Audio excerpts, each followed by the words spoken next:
selección de técnicas que tener en cuenta para esta problemática de este paciente.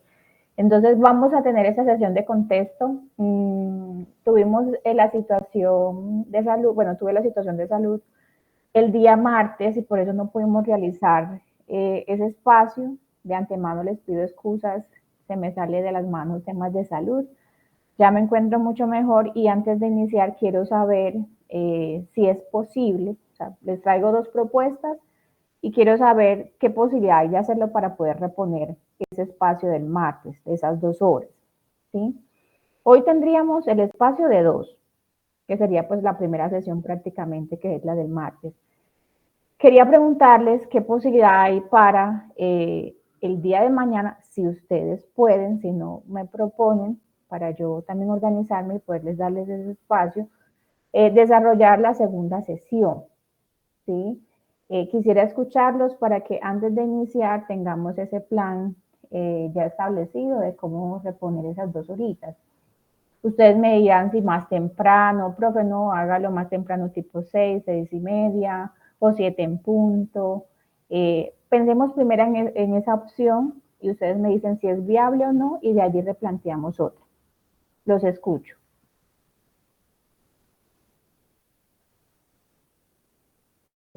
Profe, pues por mí no hay ningún problema de que sea el día de mañana, pero si podría ser más tempranito sería maravilloso. Perfecto. Entonces Valentina dice que sí y más temprano es ¿qué hora más o menos? Profe, ay, profe, es que no sé usted a qué hora salga, pues para que tampoco le quede muy complejo, la verdad. Pues yo podría, si me dicen 5:30, yo me conecto desde la universidad. Si me dicen 6. O sea, lo que intento es, como sé que es un cambio que no estaba pues previsto, yo trato de adaptarme a las condiciones que ustedes establezcan, lo que se les facilite para poder desarrollar esa segunda sesión.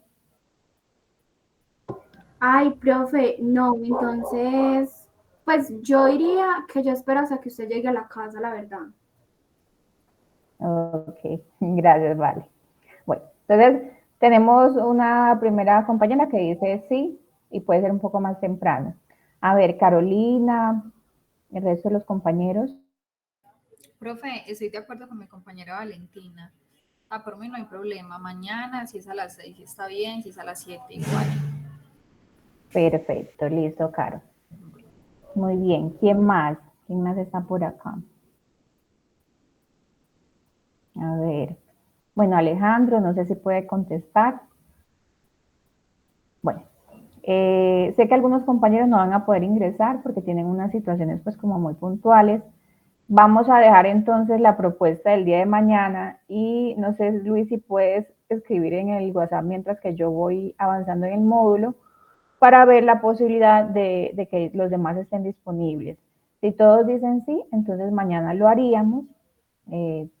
Si es a las 6 de la tarde, más tempranito. Luis, ¿me puedes colaborar con el Profe, mensajito? Sí, dime.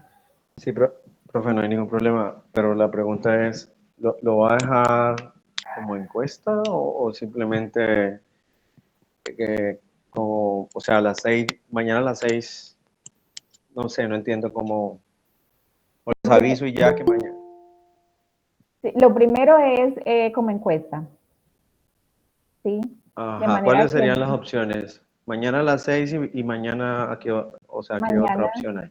la opción es mañana a las 6 de la tarde, que podamos empezar el módulo, terminaríamos 7, 8, 8 a 9, no, perdón, 6 a 7, 7 a 8, terminaríamos a las 8, o el sábado, solo que no sé también esa disponibilidad, podrían ser esos 2 días.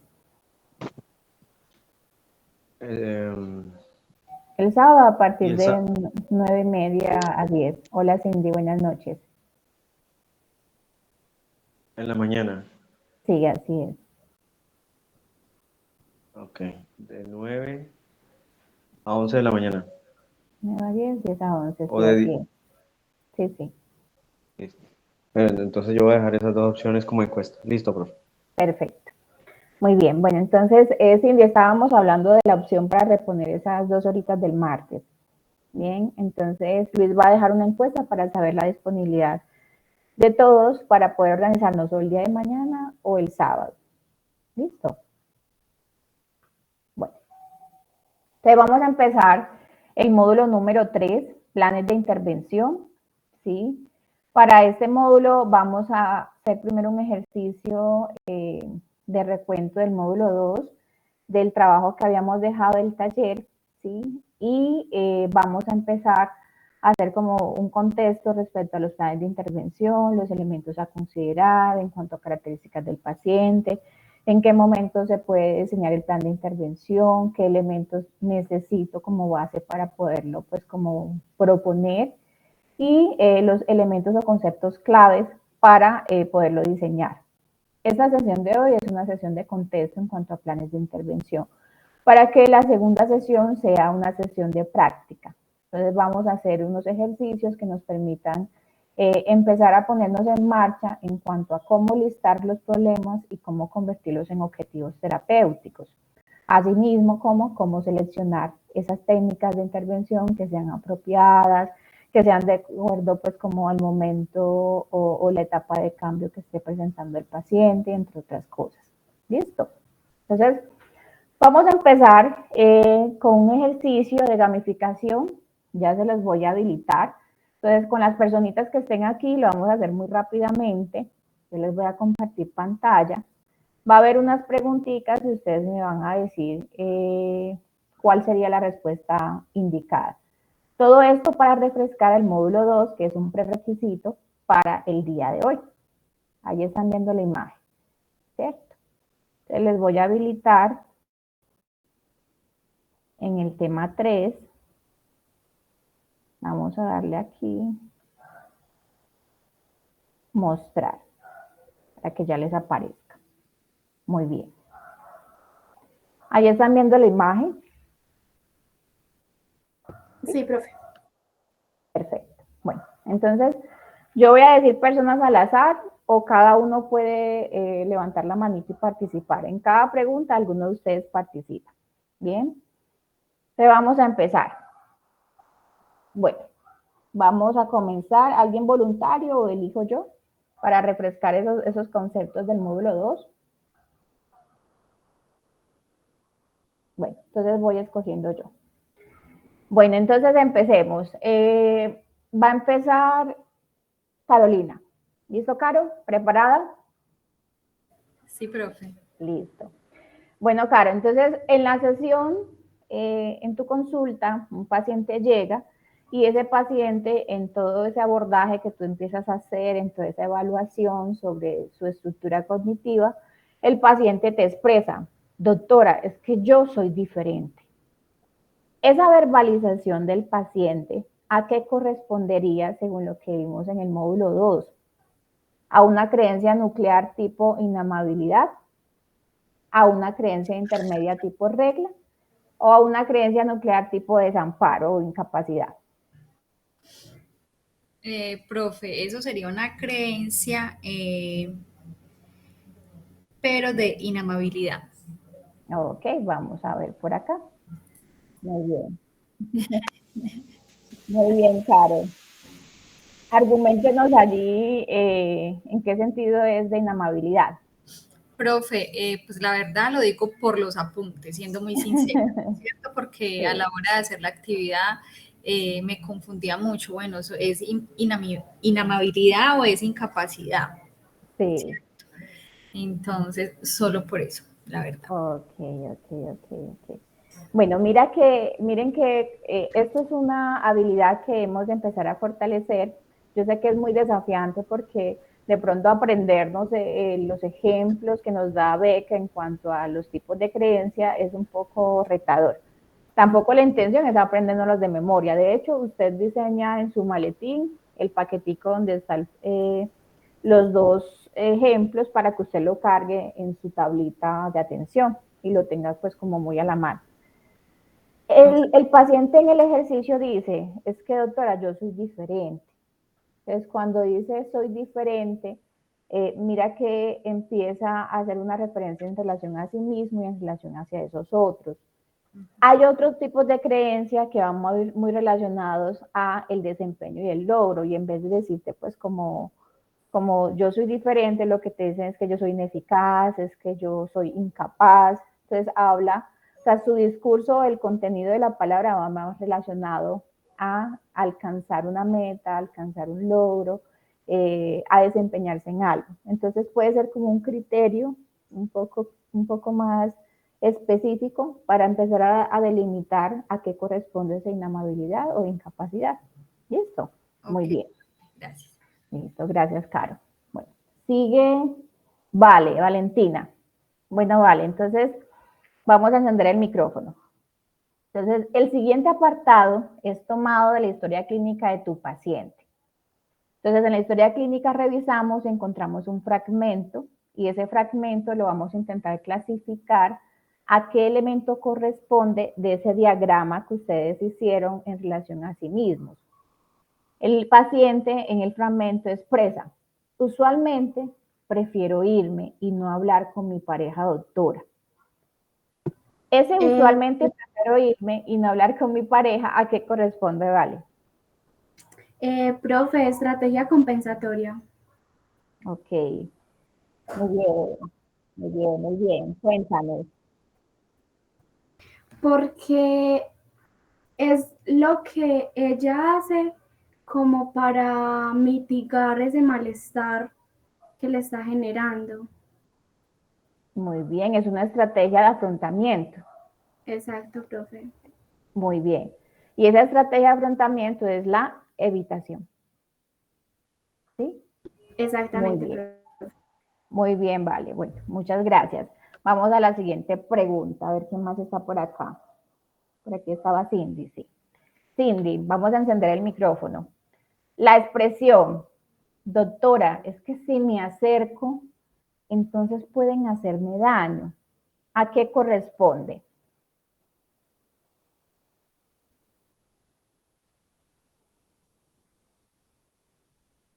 Hola, hola. Profe, hola, estoy leyendo las opciones. Ok, listo, claro. Cuéntanos. Creería que es un supuesto condicional. Ok. Una creencia intermedia tipo supuesto Sí, por supuesto condicional. incondicional. Condicional, sí. Listo, muy bien. Eso, aplauso. Vea, hoy estamos muy duchos aquí en estos conceptos. Cuéntanos. Sí. Porque es que la misma partecita lo decía, si hago esto, ¿qué pasaría? Y pues esos son los supuestos. Muy bien. Los supuestos que se expresan en forma de si tal cosa, entonces tal. Tanto en Sí. afirmativo como en negativo. Muy bien, excelente. Gracias, Cindy. Muy bien. Y la última pregunta, a ver quién más está por aquí. Está lejos, pero no sé si pueda responder. Bueno, entonces vamos a hacerlo aquí entre todos, quien quiera participar. Un paso importante en la estructura de la sesión número 1, propuesta por Beck, que fue la que vimos la semana pasada con la fórmula de la sesión 2 en adelante, de los seguimientos y cierres, y que es fundamental para el diseño del tratamiento es, 1, identificar y listar los problemas, 2, pedir el historial odontológico, 3, invitar al paciente a sentarse. ¿Qué paso es importante allí, chicos? Quien quiera alzar la manito. Profe, creo que el Profe, primer, bien pueda, Valentina. sí, también iba a decir el primero. El primero.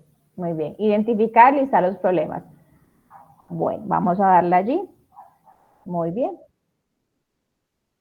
Así es. Entonces, enlistar los problemas es importante y de hecho en la estructura de la sesión número 1 lo dice porque de hecho lo necesitamos para este módulo, para el módulo 3.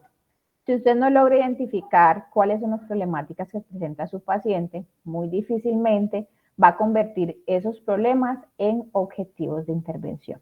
Entonces necesitamos sí o sí empezar a reconocer en el discurso de ese consultante a qué se refiere esos problemas para poderlos intervenir.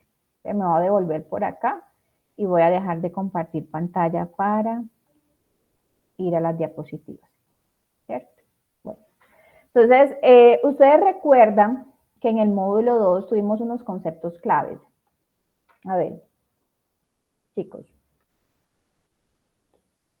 ¿recuerdan? No todos al tiempo. ¿Sí? Bueno, entonces asumo que sí. Vamos a, en cada módulo, cada vez que finalicemos uno y comencemos otro, vamos a generar como ese recuento. ¿Bien? Bueno, entonces vamos a arrancar desde aquí. El módulo 2, ¿cómo se llamaba, chicos? Necesito su feedback, a ver.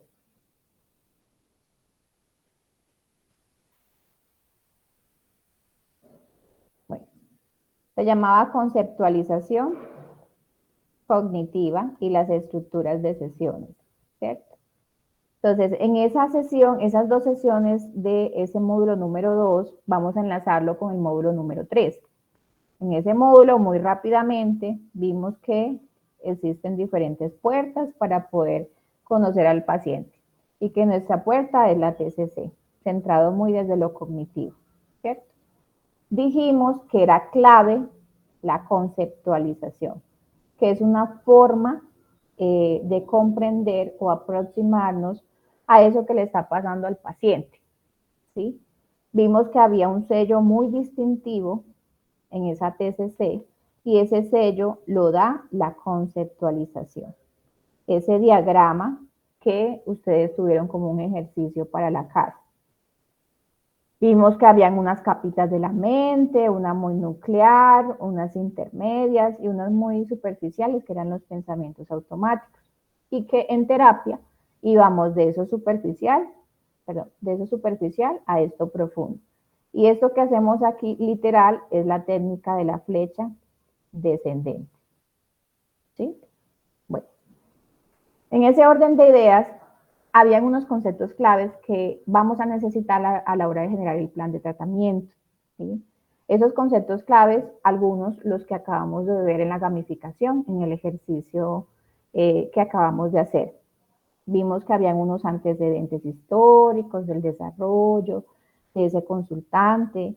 Vimos en ese diagrama que habían unas creencias nucleares, unas creencias intermedias, ya vimos los 3 tipos, unas estrategias de afrontamiento o compensatorias y que más abajito empezábamos con situaciones puntuales que le hacían mucho ruido al paciente, que le generaban mucho malestar, que usualmente lo traen de los registros que les dejamos en las primeras sesiones y de allí empezamos a identificar, los pensamientos, las respuestas emocionales y también las respuestas a nivel conductual.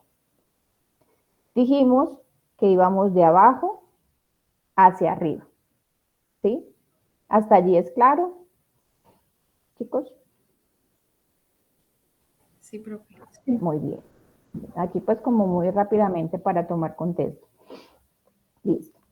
Entonces, hablamos también que habían ciertos errores en el pensamiento cuando el pensamiento iba muy rápido y que se le llamaban distorsiones cognitivas, ¿sí? Y que eran errores muy comunes que inclusive todas las personas en algún punto tenemos.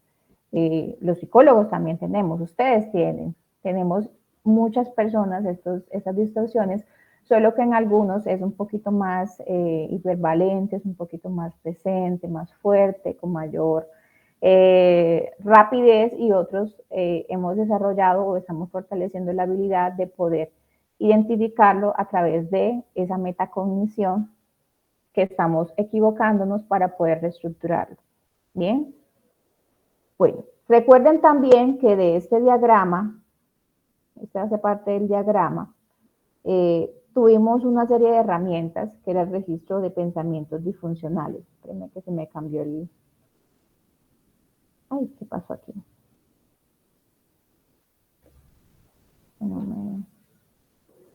El registro de pensamientos disfuncionales o algunos le dicen pensamientos negativos. Dijimos que en un primer momento dejábamos un registro básico y el registro básico era qué pasó, qué pensé, qué sentí y qué hice.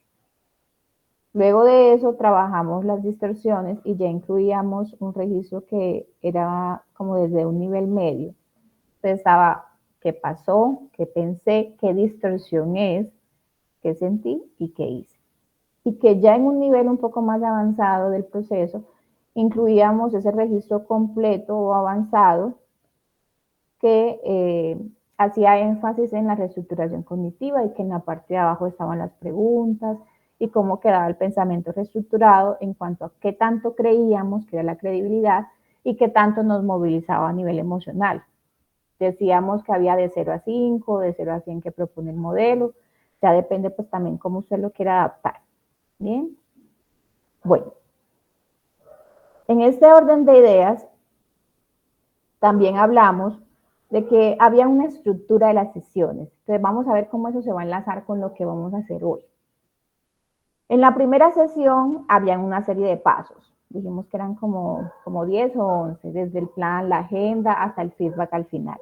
Y que también existía pues como una cláusula o una recomendación cuando habían riesgos suicidas o cuando había algún nivel de riesgo valorado. En la segunda sesión y de ahí en adelante también había una estructura que se repetía, que era muy constante, ¿sí? Que partía tanto del monitoreo del estado de ánimo y al final siempre el feedback, ¿sí? Dijimos también que habían unas preparaciones para los cierres. Dijimos, nos vemos entonces cada 8 días, pero ya luego empezamos a ir graduando esa consulta, entonces nos vemos cada 15 días, luego al mes, y así empezamos pues como ese proceso gradual de finalización de la terapia. Bien, ¿hasta allí alguna pregunta como de este resumen global? No. Profe, estoy revisando mis apuntes y no tengo nada de la sesión 2. Es lo mismo de la sesión 1, solamente que ya pues trabajando con lo que trae el paciente. Ok. No, en esa sesión 1 aún no se le deja tarea al paciente. En la sesión 2 se hace psicoeducación y ahí sí se le deja pues como tareita. En la sesión 2, digamos que las dos se parecen en cierto punto, pero en la sesión 2 ya está más dirigido pues como en monitorear el estado de ánimo, cuando hablamos pues como que revisamos las novedades, si había algún cambio en cuanto a medicinas, en cuanto a psiquiatría, que establecíamos también como una serie de elementos claves para profundizar en la sesión, teniendo en cuenta lo que ya recolectaste de la sesión 1, que invitamos a participar y a tomar ejemplos directos del paciente, ¿sí? Solo que en la primera sesión hay mucho énfasis, uno en el modelo y en las devoluciones en cuanto a psicopatología, ¿cierto? Dijimos que la primera sesión que establece el libro o que establece el modelo de Beck no es que sea esta la primera como tal, sino que anteriormente habíamos dicho que había un proceso de evaluación. Por eso acá, en la sesión 1, tú haces una devolución como muy global de lo que tú consideras que puede estar teniendo el consultante en términos de criterios diagnósticos, ¿sí? Y que a partir de la sesión 1, con toda esa información, esos 10 pasos, plan de agenda, debate de la agenda, estado de ánimo, lista de objetivos, de problemas, los feedback entre los momentos en que verbaliza el paciente, los tuyos y demás, valorar el riesgo suicida si lo hay, etcétera, etcétera, de lo que vimos la semana pasada. Ya en ese momento es un poquito más, la primera sesión es un poco más estructurada en cuanto a los diferentes contenidos a dar, tanto del modelo como de la psicopatología que ya tú observaste, que tú tuviste ya unas sesiones previas, o por lo menos una previa de evaluación. Y en la segunda sesión es la estructura que tú repites de ahí a las siguientes, donde siempre hay una bienvenida, un objetivo, un monitoreo, indaga sobre novedades, haces un enlace con la sesión anterior, ¿sí? ¿Estoy clara? ¿Sí recordamos un poco? Sí, profe. O Listo, sea, que listo. ya viene a cambiar un poquito más, es cuando se empiezan a aplicar, no sé, como reestructuración cognitiva. Ya ahí cambia un poquito más la sesión. Sí, porque ya en las siguientes sesiones, luego de esa primera fase, ya tú empiezas a incorporar otros elementos que hacen propios. Uno, pues si vas a completar evaluación. Dos, si ya vas a empezar un plan de intervención. O sea, miren que el modelo no diferencia aquí como intervenir y evaluar, no. Simplemente dice, hay una estructura de una primera sesión, una estructura donde estableces plan, monitoreas el examen. Bueno, también lo haces. El estado de ánimo, revisas los problemas, ¿sí? Pero a partir de la segunda sesión, ¿cierto? Donde ya tú instruiste al paciente en la primera, viste las expectativas, hiciste todo ese proceso y hablaste de las patologías, de la posible patología que está presentando, etcétera, etcétera, junto con el feedback, la recapitulación, que también se repite en la segunda sesión. En la segunda sesión ya tú lo estás focalizando un poco más, es a, uno, hacer el enlace con las sesiones anteriores, ¿cierto? La agenda siempre la estás haciendo traes una propuesta o inclusive lo puedes negociar con el paciente o él te puede proponer, pero hay un tema a desarrollar, o sea, hay algo específico que ya en la segunda sesión tú vas a empezar o a profundizar o a trabajar, ¿sí? En la primera tú estás como en ese proceso aún de explorar expectativas, de explorar los problemas, de poder indagar un poquito más. Pero en la segunda, a partir de las siguientes, si hay un tema muy puntual o algo específico que ya tú has identificado, que inclusive ya tú le diste de evolución general sobre eso y que ya lo vas a puntualizar. ¿Sí? Hola.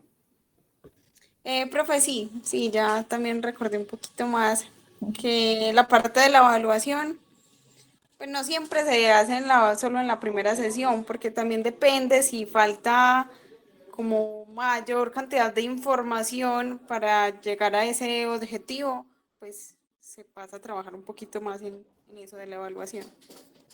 Así es, muy bien. Bueno, entonces teniendo en cuenta este breve enlace, porque miren que lo que estoy haciendo es un enlace con el módulo anterior o un enlace con la sesión anterior, vamos entonces a entrar a lo que se refiere a los planes de intervención. Como les digo, no podemos hablar de eso sin tener claro lo anterior, porque de otra manera nos vamos a confundir, nos vamos a enredar. Entonces vamos a iniciar con una frase muy bonita, me gusta mucho y es la siguiente.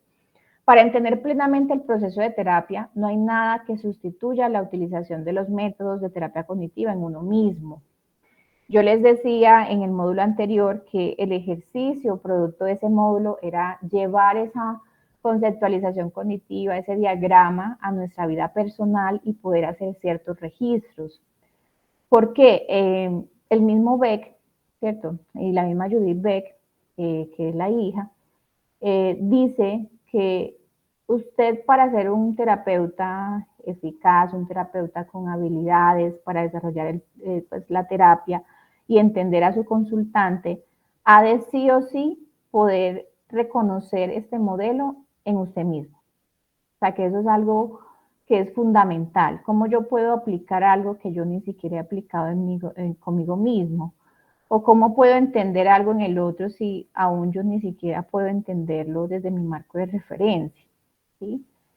Tanto así que hay una serie de textos, yo les voy a pasar, creo si lo tengo, les puedo compartir el libro, que establece como un protocolo o, sí, un protocolo a seguir en relación a cómo podemos autoaplicarnos de algún modo, sin ser pues los terapeutas de nosotros mismos, pero sí como una guía para poder empezar a gestionar este tipo de procesos de metacognición en nosotros mismos.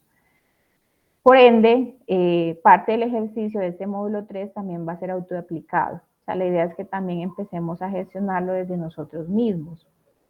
Teniendo en cuenta esto, para el proceso de intervención es necesario, uno, analizar el motivo de consulta por el cual llega ese paciente. Dos, estimar si es indicado iniciar el proceso terapéutico. Ya lo vamos a ver ahorita que veamos las etapas de cambio y en qué medida es necesario reconocer en qué etapa está el paciente para poder intervenir. Adelantándome un poco, hay pacientes que llegan a consulta y les dicen, yo no sé por qué estoy aquí. No, a mí me trajeron, muy común, por ejemplo, en los adolescentes.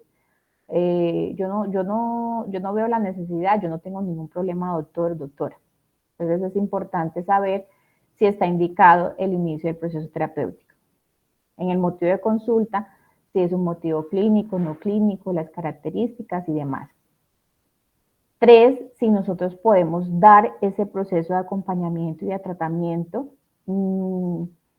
teniendo en cuenta nuestros conocimientos, nuestro nivel de preparación, casos, por ejemplo, de presunto abuso sexual, casos que impliquen violencias o delitos, hasta qué punto nosotros podemos intervenir o es de nuestra competencia, sabiendo que hay también profesionales o instituciones que son expertos, tienen esa experticia en ciertas problemáticas, y que la idea no es revictimizar o generar dobles procesos si los están atendiendo en tal lugar frente a un tema de violencia, conflicto, abuso, entre otros casos, y vamos a darle también nosotros atención. Entonces eso es un doble proceso y puede darse procesos de revictimización. Entonces tenemos que verificar si podemos darlo tanto en nuestro nivel de competencia, en formación, en preparación, como en cuanto a lo idóneo, lo ético y lo legal para con esa persona y esa necesidad. Cuarto, es diseñar una formulación sobre el caso, que vamos a verlo el día de hoy, y un plan de acción y hacer devoluciones. Eso en términos generales según Fernández y Álvarez.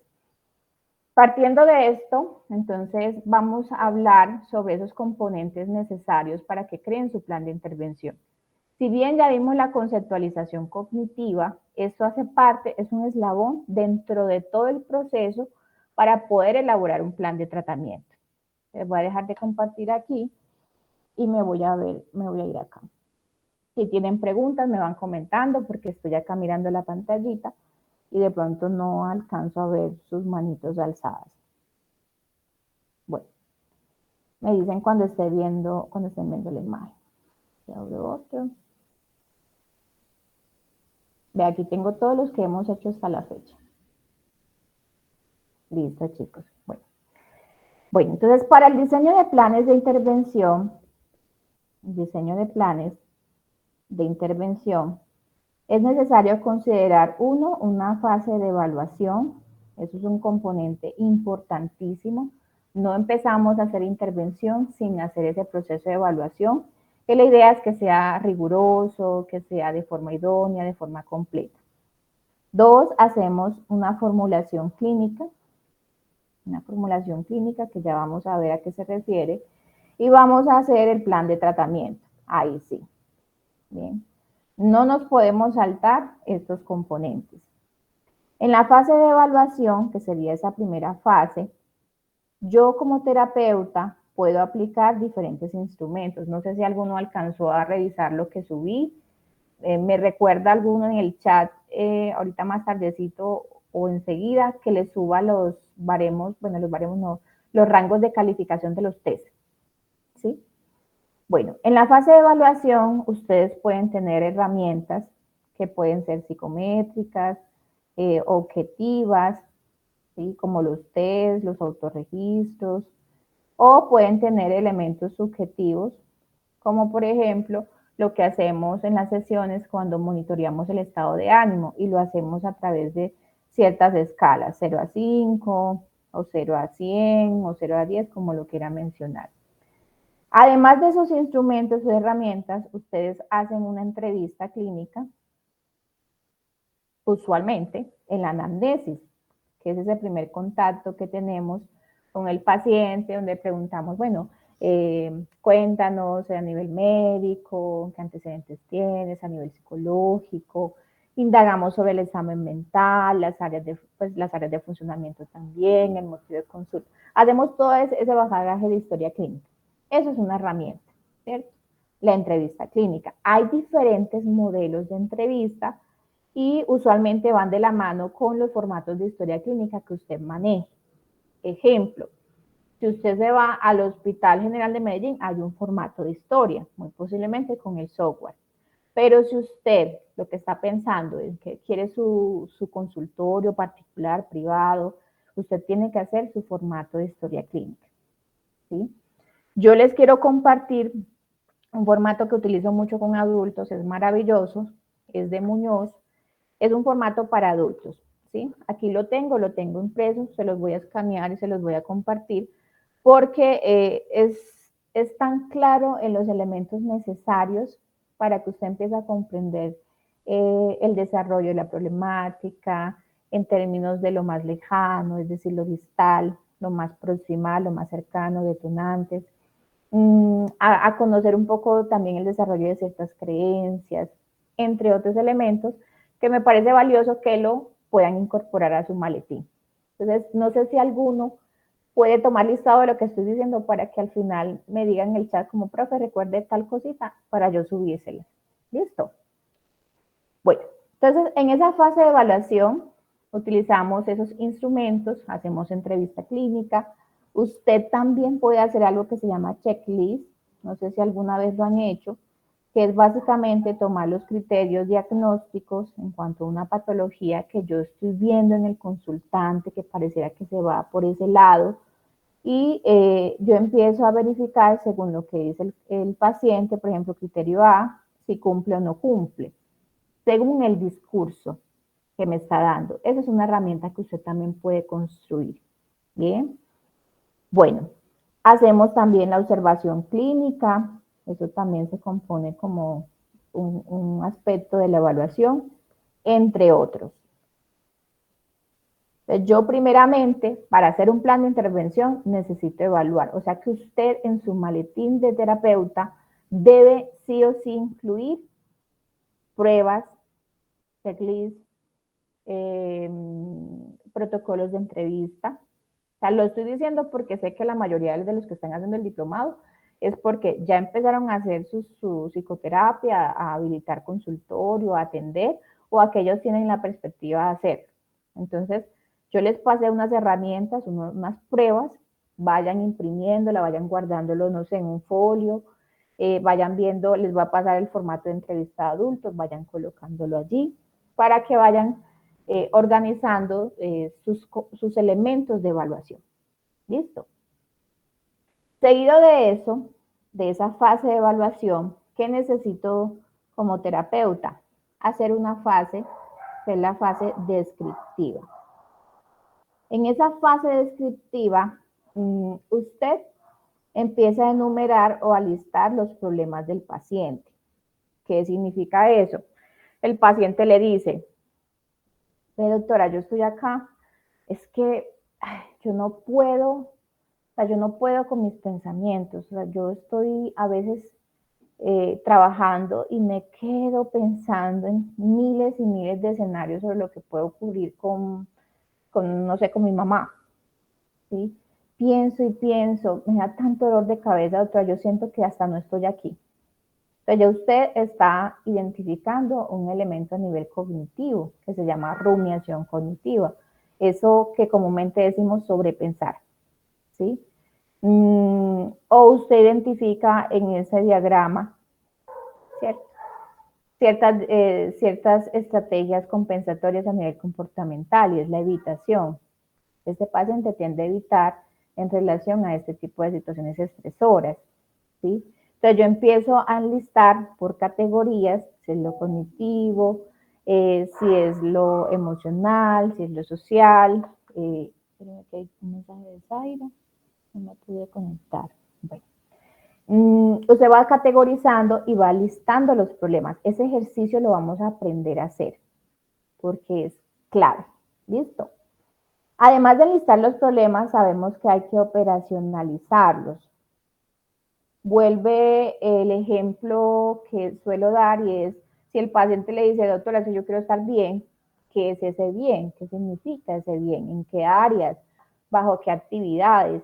No, doctora, es que bien significa para mí que, por ejemplo, ya yo pueda salir de mi casa. Es que yo llevo tanto tiempo en mi casa porque me da mucha ansiedad salir. o estar en espacios abiertos donde no puedo escapar o no puedo pedir ayuda, como una agorafobia, ¿cierto? Entonces yo necesito operacionalizar para que los objetivos sean muy concretos a la hora de hacer el plan de terapia y sobre todo para tener los indicadores de medida. ¿Qué es un indicador de medida o un indicador de cambio? ¿Qué es lo que me permite saber que este objetivo se está logrando? Bien, ya lo vamos a ver cómo se construye. Vemos también delimitar, digamos, las expectativas.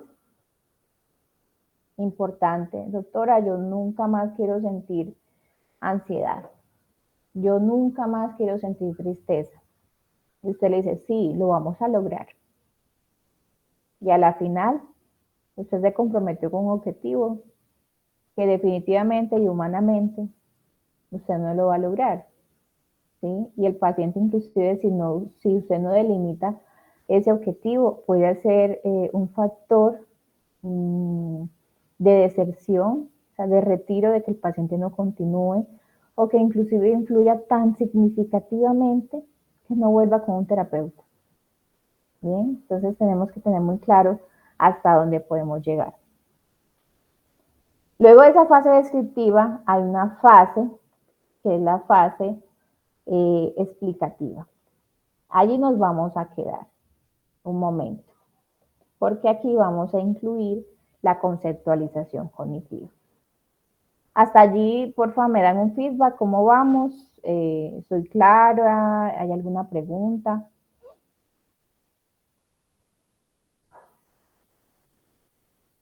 Chicos.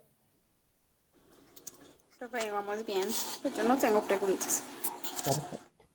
Listo, bueno. Entonces, ¿alguien más? ¿No? Si algo, escriban o activen el micrófono. En la fase explicativa, importante y lo vamos a incorporar al discurso clínico. Cosa que ustedes están en un staff con psiquiatras o otros profesionales a nivel interdisciplinario, usted sepa a qué se refieren si utilizan esos términos. O en su defecto, usted nutra esos conceptos técnicos que hacen parte del terapeuta. En la fase explicativa, que es como esa fase interpretativa de qué pasa con el paciente, nosotros entendemos que hay dos formas de poder entender lo que le sucede, en términos como muy generales. Una corresponde a un nivel ideográfico, y sé que me lo han escuchado decir, ideográfico, lo he dicho en otras sesiones. Lo ideográfico se refiere a esa posibilidad de ver a esa persona como una persona a nivel particular, único. Es decir, no podemos decir que todos los Julianes son así. No. Tenemos que ir a lo particular, al caso específico, a sus características. Bien. Y aquí entra a jugar lo que hablábamos, como la conceptualización cognitiva. Ya les voy a decir cómo. Bien. En lo ideográfico entonces aparece la conceptualización, que es una forma de entender al paciente y que, como les decía, es un sello de Beck en la TCC. ¿Sí?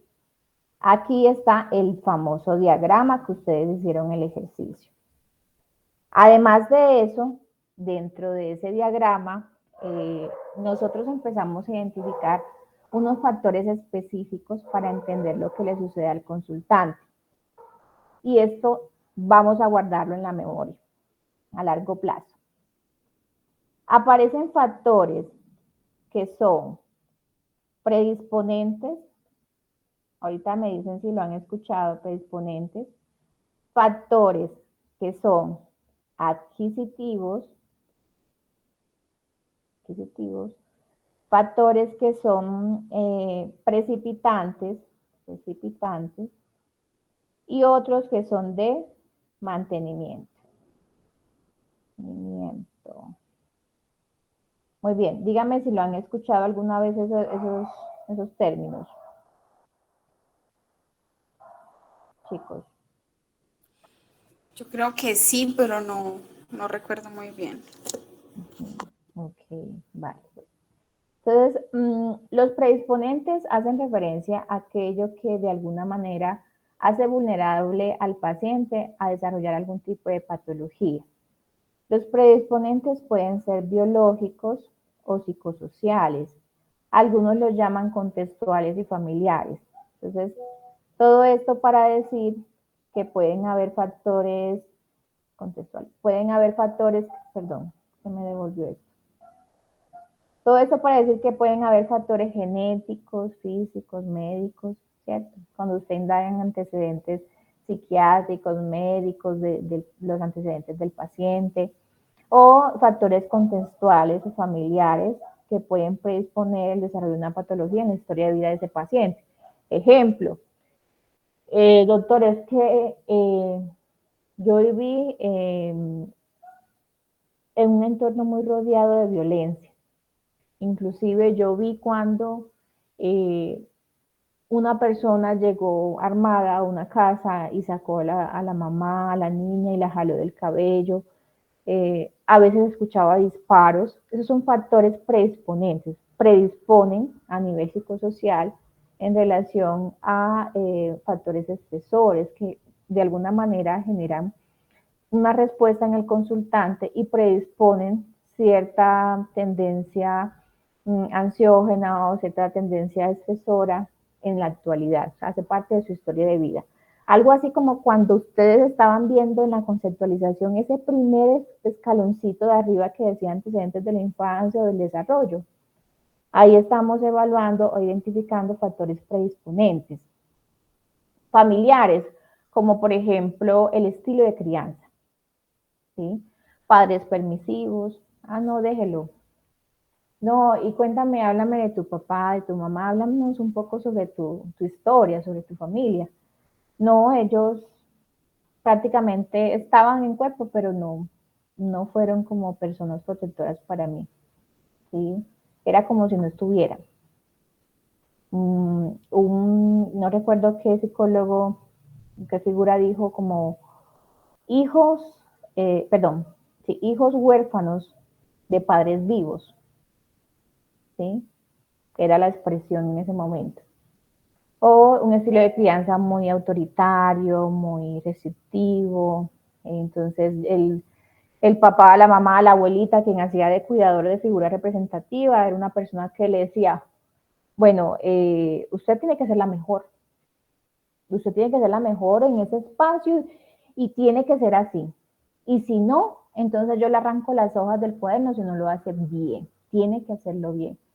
Y usted muy contenta, iba para la casita y la persona la recibía y venga que ese día entonces no se sacó la carita feliz, pues sino una carita media que antes colocaban y venga que le voy a dar una consecuencia, un azote pues a eso.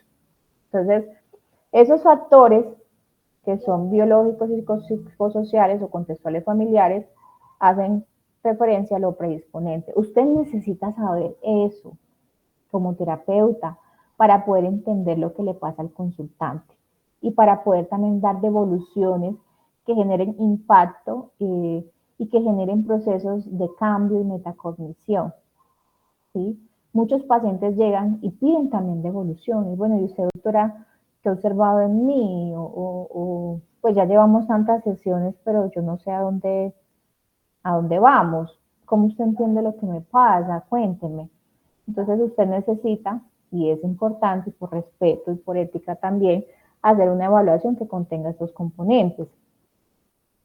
Los factores adquisitivos, por su parte, se refieren a cómo ha aprendido.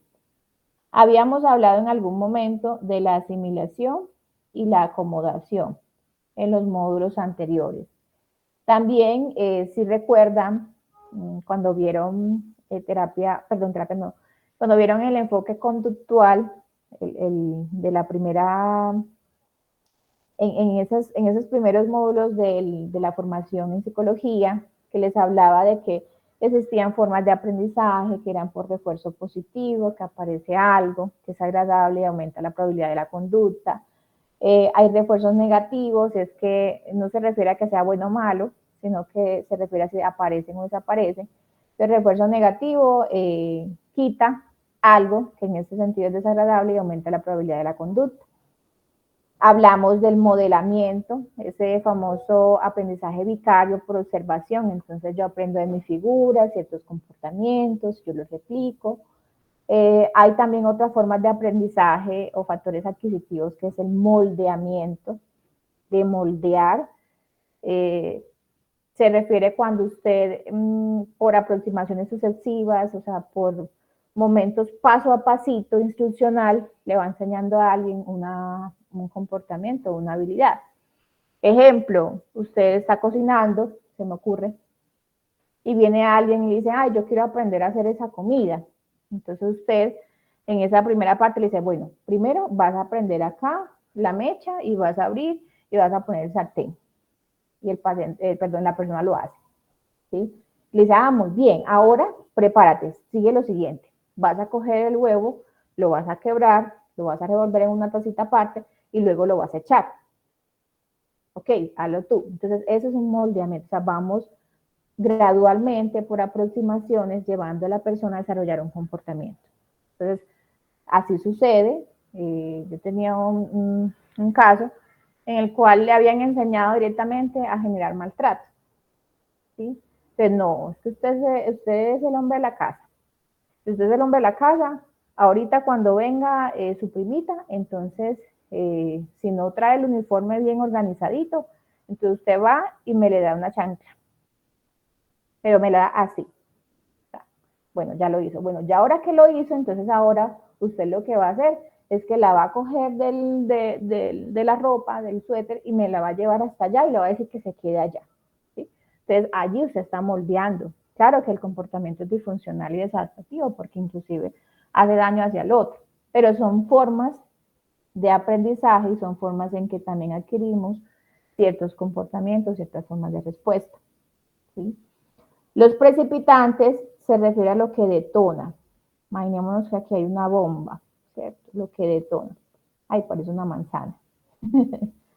Bueno, lo que detona va más asociado a lo proximal. Lo proximal es lo más cercano, pues, como a la situación actual, motivo de consulta.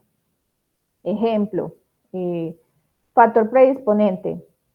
Yo recuerdo que mi crianza fue en un espacio muy dado por situaciones de violencia, vía de grupos armados, vivía en constante como tensión, tal y tal y tal.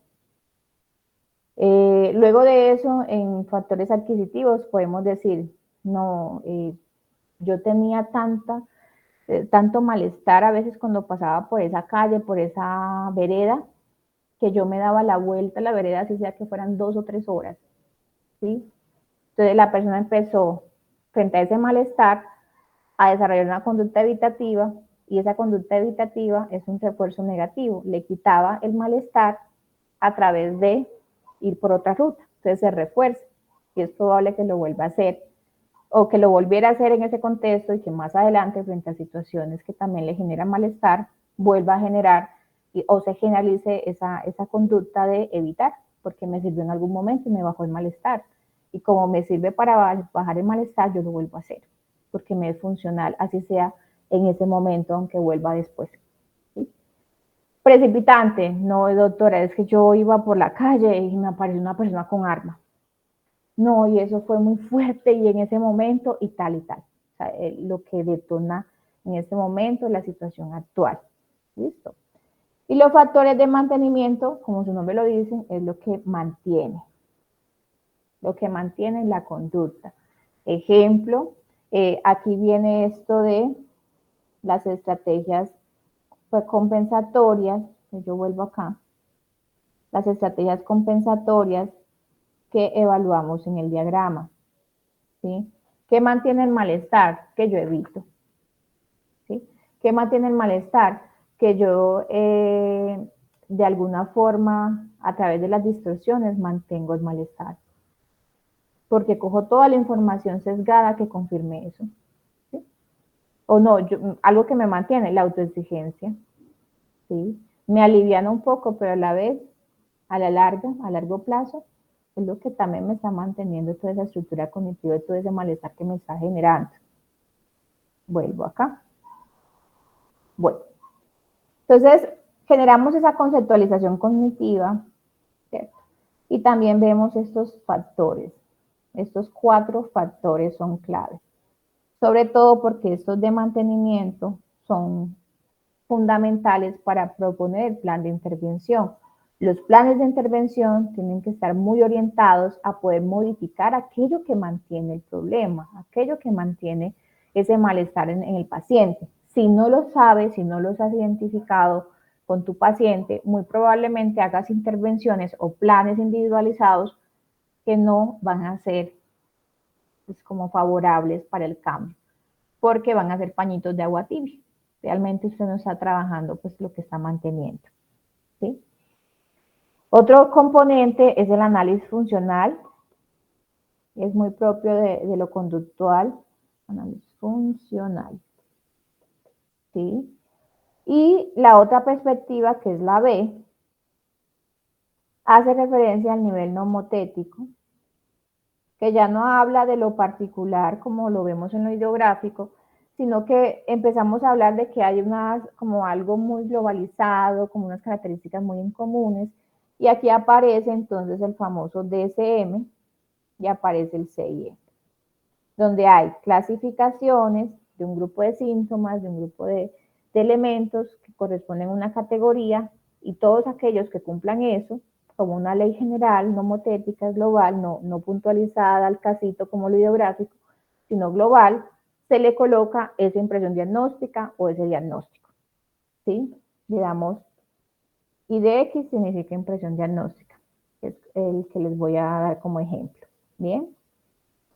Hasta allí, chicos, es claro estos 2 elementos de esa fase explicativa que necesito tener claridad para poder desarrollar el plan de intervención. Chicos. Profe,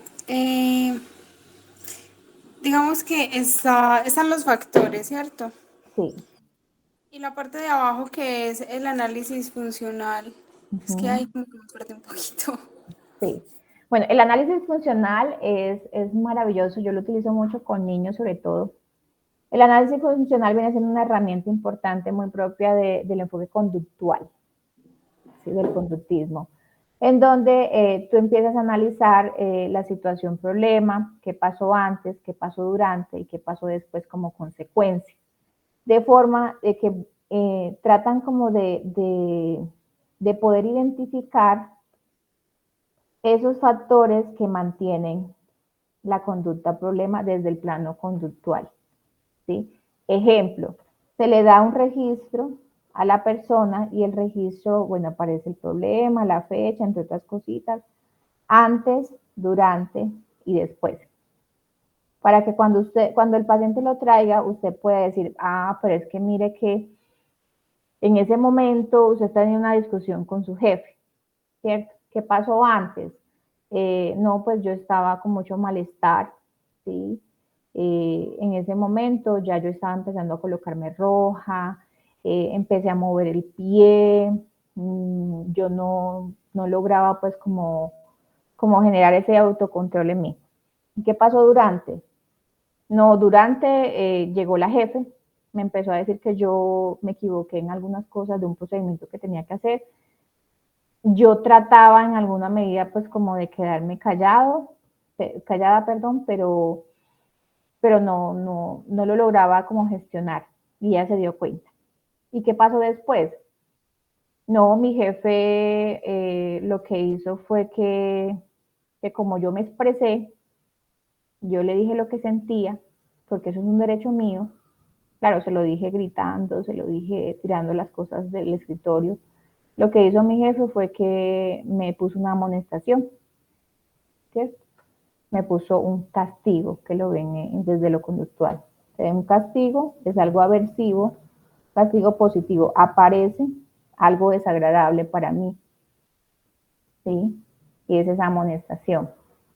¿Qué hace? Que en algún punto yo disminuya la probabilidad de que yo vuelva a gritarle a mi jefe o a responderlo o inclusive a veces decirle las cosas que yo siento, ¿sí? Sí, de alguna forma fue muy desbordado por parte del paciente, pero explicaría en algún punto el por qué después de esas varias semanas el paciente empieza a dejar de expresarse, empieza a inhibirse, empieza a guardarse las cosas, pero eso no aliviana el malestar, ¿sí? Y que evidentemente tiene una necesidad de que yo le pueda dar en su plan de intervención o su plan de tratamiento en el PIT, plan individualizado de tratamiento, recursos o técnicas para la comunicación asertiva, para la resolución de problemas, para la gestión emocional, ¿sí? Entonces, el análisis funcional es muy para identificar cuál es la función de tu conducta, ¿sí? ¿Qué es lo que buscas? Y dos, ¿qué consecuencias está teniendo esa conducta que tú hiciste? Si la refuerzas, si no la refuerzas, si la castigas o si no la castigas, entre otras cosas. Entonces, se vuelve como un adicional a la comprensión, a la explicación de lo que le pasa al paciente y saber también qué lo mantiene. Que llega un paciente y es un menor de edad y el adulto hace el registro y usted se da cuenta que a la final de cada comportamiento disfuncional donde el niño no quiere comerse las verduras, el adulto le dice, bueno, pero deja de gritar, te voy a traer entonces el dulce, pero no le digas a tu mamá. Pero usted identifica, lo que pasa es que lo está reforzando y eso está manteniendo, o sea que mi plan de intervención, yo tengo que trabajar esa variable. ¿Sí? Profe, así como tú lo explicas, no sé, a mí se me hace como importante para la fase de evaluación. Sí, Pues se puede así utilizar es, también en esa fase. totalmente. En esos otros aparecen, pues yo les decía los registros. En los registros está tanto el registro de pensamientos disfuncionales, el básico, el medio y el avanzado, pero también está el análisis funcional de la conducta, entre otras herramientas. Muy bien, así es. ¿Es más claro, Cindy? Sí, claro, mucho más claro. Gracias. Perfecto, gracias a ti. Bueno, chicos, y ya cuando tenemos esto, entonces aparece esa fase de intervención. Sí, parece muy extenso, ¿cierto? Pero realmente se ve así porque yo les estoy explicando detallito a detallito, pero en general, ya cuando usted empieza a generar la práctica, ya es un poquito más ágil. Y cuando ya usted empieza a desarrollar su maletín con sus paquetes de instrumentos, de herramientas, y tenga ya también su formatico, pues como de intervención o de diseño de tratamiento, que también lo vamos a realizar aquí en el diplomado. Cuando usted hace todo esto, hay profesionales que se les olvida hacer un informe. Sí, por lo general es importante hacer un informe donde usted pueda exponer como uno esa visión nomotética, cuál es la impresión diagnóstica, ¿cierto? Y dos, cómo concibe el desarrollo de ese malestar en el paciente a nivel de su enfoque, a nivel de estos elementos. Entonces, usted hace un informe o hace un reporte, como usted lo quiera desarrollar, si muy global, muy puntualizado, y desarrolla algo que se llama plan individualizado de tratamiento. Usted le da devolución al paciente, o es el deber ser. Hay personas que no lo hacen, pero realmente es importante que usted le dé devolución, ¿sí? Vamos a aprender también hasta qué punto, que se le va a dar pues como devolución. Y, se me fue. Bueno, y en ese plan individualizado de tratamiento usted le dice, mira, es que hay una serie de problemas, ¿cierto? Vamos a establecer estos objetivos que son estos, perdón, vuelve y se sale, que son estos y estos, y con base a eso el plan de tratamiento va a estar utilizando estas técnicas y le explico de forma global para que él pueda dar su aprobación, ¿sí? A veces usted no le da esa devolución o no se hace, ¿cierto? Y resulta que usted va a trabajar, no sé, se me ocurre terapia de exposición con prevención de respuesta.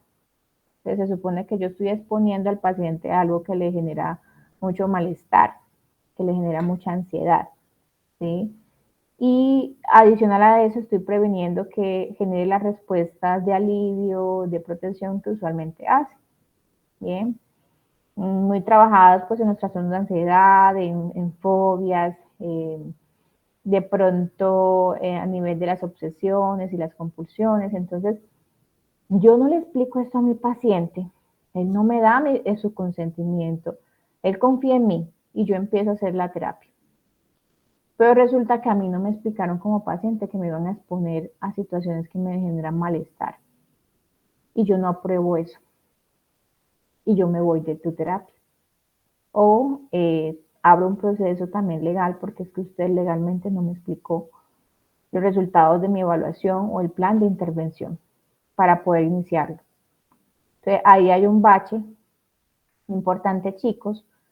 Mi invitación, el deber ser, y también es por respeto al paciente, también la inversión que está haciendo económicamente, en energía, usted también. Por eso no se trata de llenarnos de pacientes, de tener 11, 12 pacientes al día, sino al contrario, venga, usted va a empezar, empiece con 1 o 2, que usted sepa hacer el proceso, que desarrolle sus formatos, que desarrolle su forma de evaluación, tus instrumentos, tus herramientas, pero no se llene de pacientes porque entonces, claro, como usted está empezando, muy probablemente no le va a dar tiempo a hacer esto y es esas intervenciones que a veces pueden ser iatrogénicas. No sé si han escuchado ese concepto.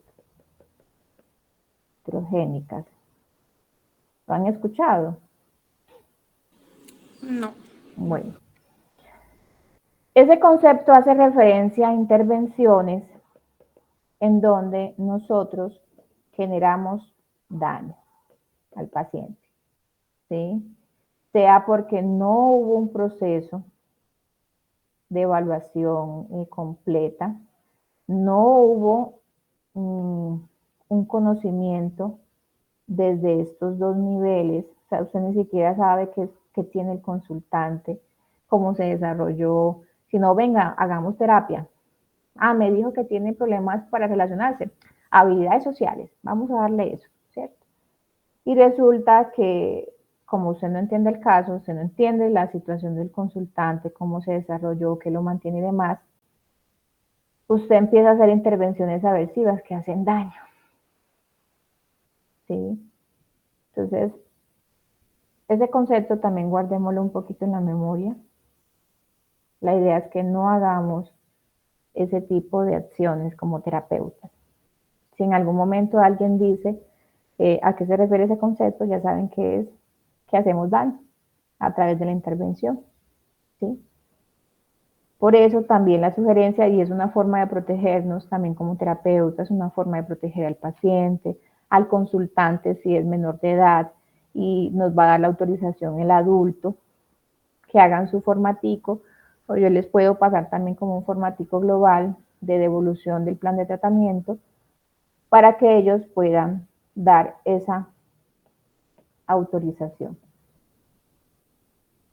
y puedan desarrollar ahí sí el plan de terapia. Bien. ¿Qué les parece esto? A ver, chicos. Voy a poner esto como así mejor. Ah, no, así se les tuerce. Chicos, comentarios. ¿Qué piensan? A ver. Profe, yo pienso que cada pasito es indispensable en el proceso de terapia y justo por lo que tú explicabas hace un momento, pues que saltarnos un paso puede ser ocasionarle un daño al paciente o estropear el proceso, porque quizá por saltarnos un paso el proceso sea menos efectivo. O quizá también creo que no obviar las cosas, o sea, explicarle cosita por cosita al paciente, sin pensar, ah, no, es que esto es demasiado obvio, dejémoslo así y pasemos al siguiente. Entonces sí, súper importante y también lo que decías de aplicarnos primero nosotros ese proceso para luego y sí llevarlo al paciente. Por ejemplo, personalmente, yo Sí. estoy tratando de hacer mi proceso, no lo he hecho aún. Uh-huh. y me pareció complejo para mí, siendo que yo ya pues conozco las definiciones, e Sí. incluso ya hice prácticas y es difícil también como, es que tengo que revisar esto y estoy hablando desde mí misma. Ahora con un paciente creo yo que también es como de estar haciendo ese feedback y Así ¿cómo se llama? Como esa cercanía con el paciente siempre después de cada sesión para que siga motivado y continúe. Y súper importante eso, que cada pasito vaya quedando muy claro. Obviamente no lo va a entender y obviamente tampoco te lo vamos a explicar de la manera técnica en la que lo es. estamos viendo, Ujú. pero sí, pues como que por lo menos vea cómo va encaminado su proceso. Así es, muy bien. Por eso vamos graduando que tanta información, ¿cierto? Eso es una habilidad también fundamental. Por eso parte de los ejercicios que les coloco, pues como, bueno, aterricémoslo, llevémoslo pues como una analogía, algo pues como más sencillo, más poquito, para que pueda entenderse. Muy bien, Cindy. Muchas gracias. Pues sí, Bueno, porque chicos, sí, perdón. dale. También con lo que explicas, yo me pongo, pues miro como en qué parte iría como más o menos en qué sesión iría cada partecita, pero también creería yo que depende mucho del paciente, del proceso que se esté manejando Ujú. y del nivel cognitivo del paciente, porque pues pueden haber personas que, digamos, tomen el proceso más rápido, otras un poquito más lento, sí, creo que Sí. eso lo iremos aprendiendo. Así es, sí. Y o sea, ese conocimiento que es prerequisito, o sea, miren que vamos paso a paso hasta llegar al tratamiento. Eh, Cuando ustedes empiezan como a interiorizarlo un poco más, a darle sentido desde su propia realidad, pues claro, se ancla un poquito más a nivel de memoria, porque tiene un sentido de acuerdo a nuestras experiencias, si no, lo vemos como algo muy impersonal, muy por fuera, muy del otro. Entonces, por eso necesitamos, sí, autoaplicárnoslos a nivel reflexivo, a nivel de autoconocimiento, no para suplir un proceso terapéutico, porque sería maravilloso que todos tuviéramos esa oportunidad, sino como una forma de poner en práctica, de ejercitar, ¿sí? La habilidad. De forma que cuando el consultante nos dé su discurso, nos dé esas descargas que a veces requiere, entre otras cosas, usted pueda tomar esos elementos con mayor claridad. Y usted puede decir, es que aquí me dijo una creencia intermedia, es que acá me dijo una estrategia de afrontamiento que está teniendo. Aquí me dijo una forma, un factor de mantenimiento. Mira que aquí hay un factor de adquisición, al parecer ha aprendido por modelamiento de esa figura representativa para él o para ella. Entonces, cuando usted tiene eso, ya le es un poquito más fluido poder hacer toda esta formulación con estos componentes y de allí matizar el proceso de tratamiento.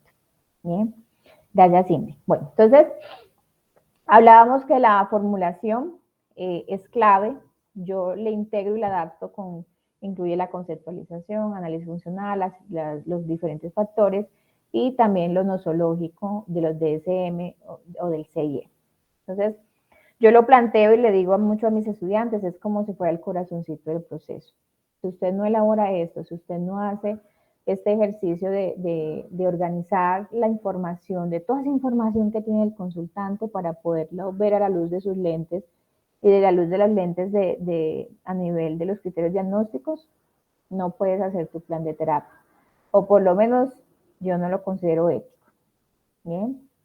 Ya vimos estas fases que fueron las que les estaba presentando en el Visual Thinking.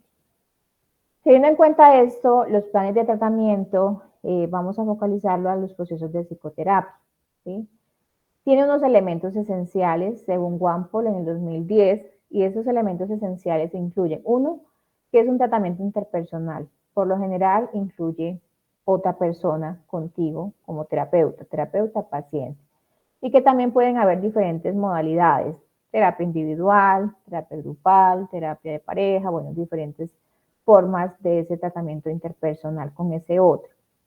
Está basado en principios psicológicos, aquí permea mucho el enfoque, ¿cierto? También en ese proceso de psicoterapia o tratamiento debemos de tener en cuenta las características del terapeuta, ¿sí? Quien hace psicoterapia no es un psicólogo general, sino un psicólogo que está haciendo estudios complementarios de formación continua, diplomados, seminarios, o formaciones ya de posgrado en maestrías, especializaciones, etc. Incluye un proceso de evaluación, ya lo dijimos, también un componente asociado al paciente y es la colaboración que nos va a generar en la sesión, y es la psicoterapia y los planes de tratamiento son individualizados.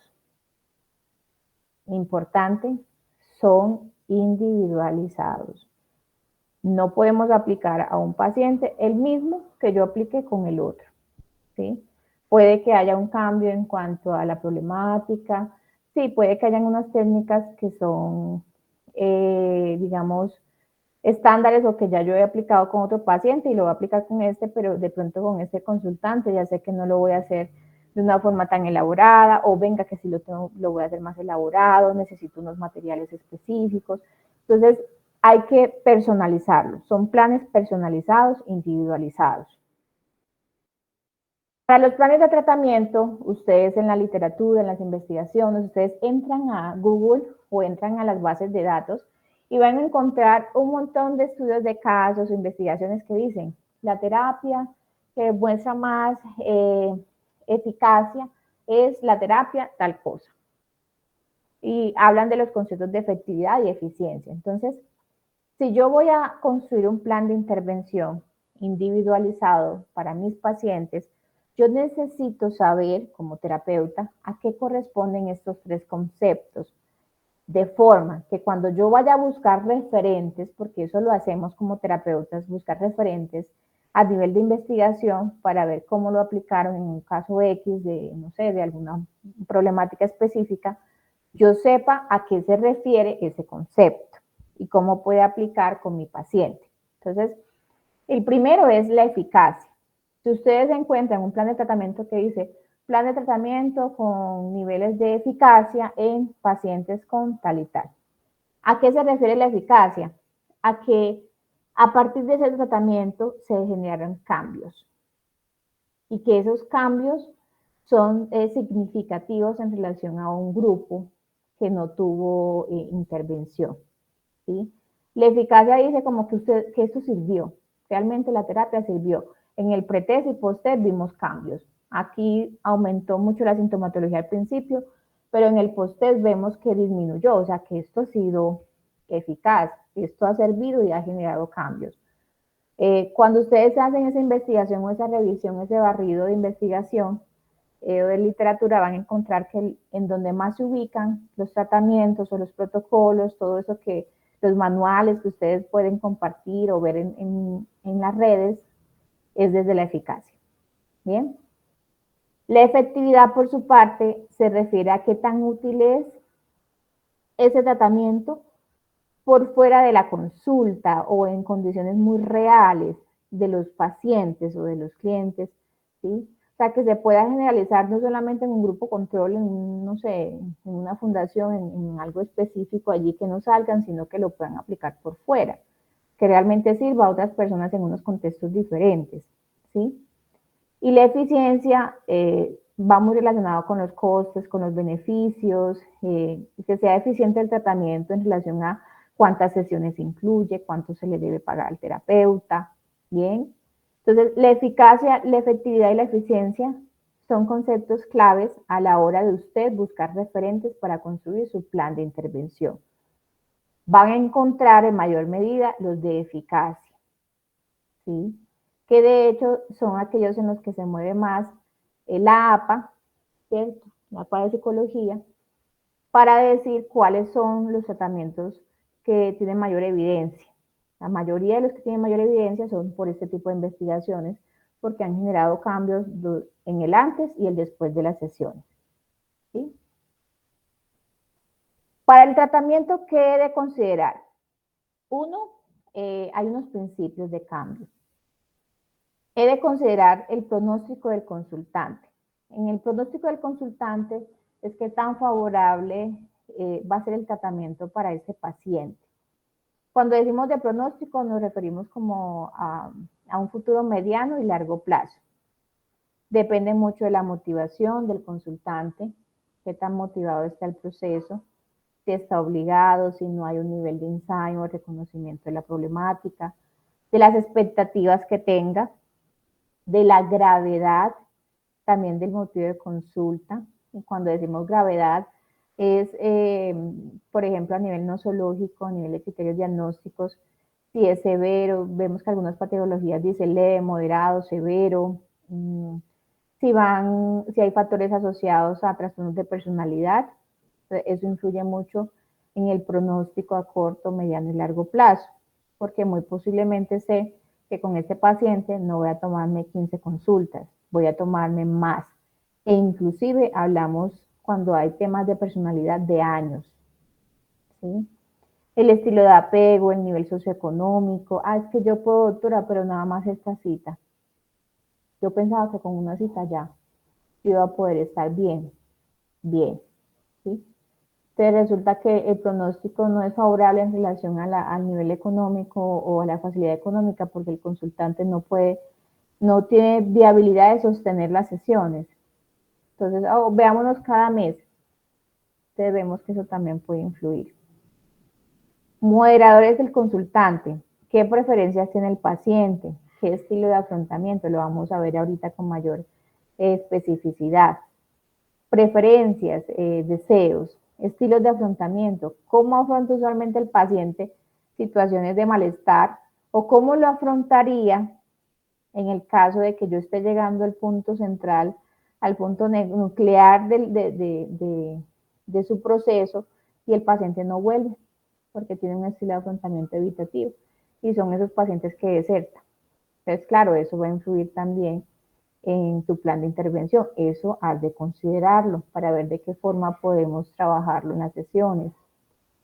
Las variables del proceso del consultante, si es pasivo en las sesiones, si es activo, tenemos que ver en qué medida podemos facilitar que se genere una mayor autonomía y actividad, como le decíamos en el módulo anterior, porque de lo contrario vamos a generar o reforzar un cierto nivel de dependencia con el terapeuta, si el consultante es sumamente pasivo.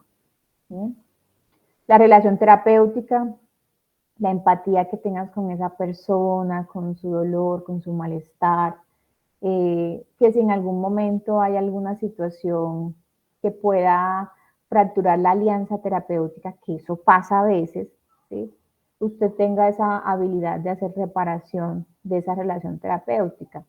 O como le dicen a los niños, está haciendo conductas reparatorias, es decir, se equivocó, generó algún daño de algún modo, no sé, quebró un vaso, o con la compañera la empujó y se cayó y se aporreó. Entonces la conducta reparatoria es voy y de alguna forma intento a través de la comunicación, a través de formas simbólicas, de reparar ese vínculo, esa alianza. ¿Sí? Entonces allí juega también en ese plan de intervención tu capacidad para generar empatía y reparación. Y en la intervención terapéutica, qué tan flexible eres. Al principio, cuando estamos empezando, somos muy rígidos porque intentamos llevar como todo pasito a pasito, pero también entender que hay unos niveles de flexibilidad, ¿cierto? Que si el paciente te está comentando mucho malestar, que necesita hablar sobre una situación específica, tú puedas darle lugar, ¿cierto? Que tengas esa flexibilidad para reconocer el malestar y la necesidad de poner en palabras lo que siente y luego ya reencauzarlo, direccionarlo a lo que tú tenías planeado o tomarlo a favor para poder abordar lo que habías organizado en tu sesión o lo que se había planteado en esa agenda. Y los feedbacks que tú das.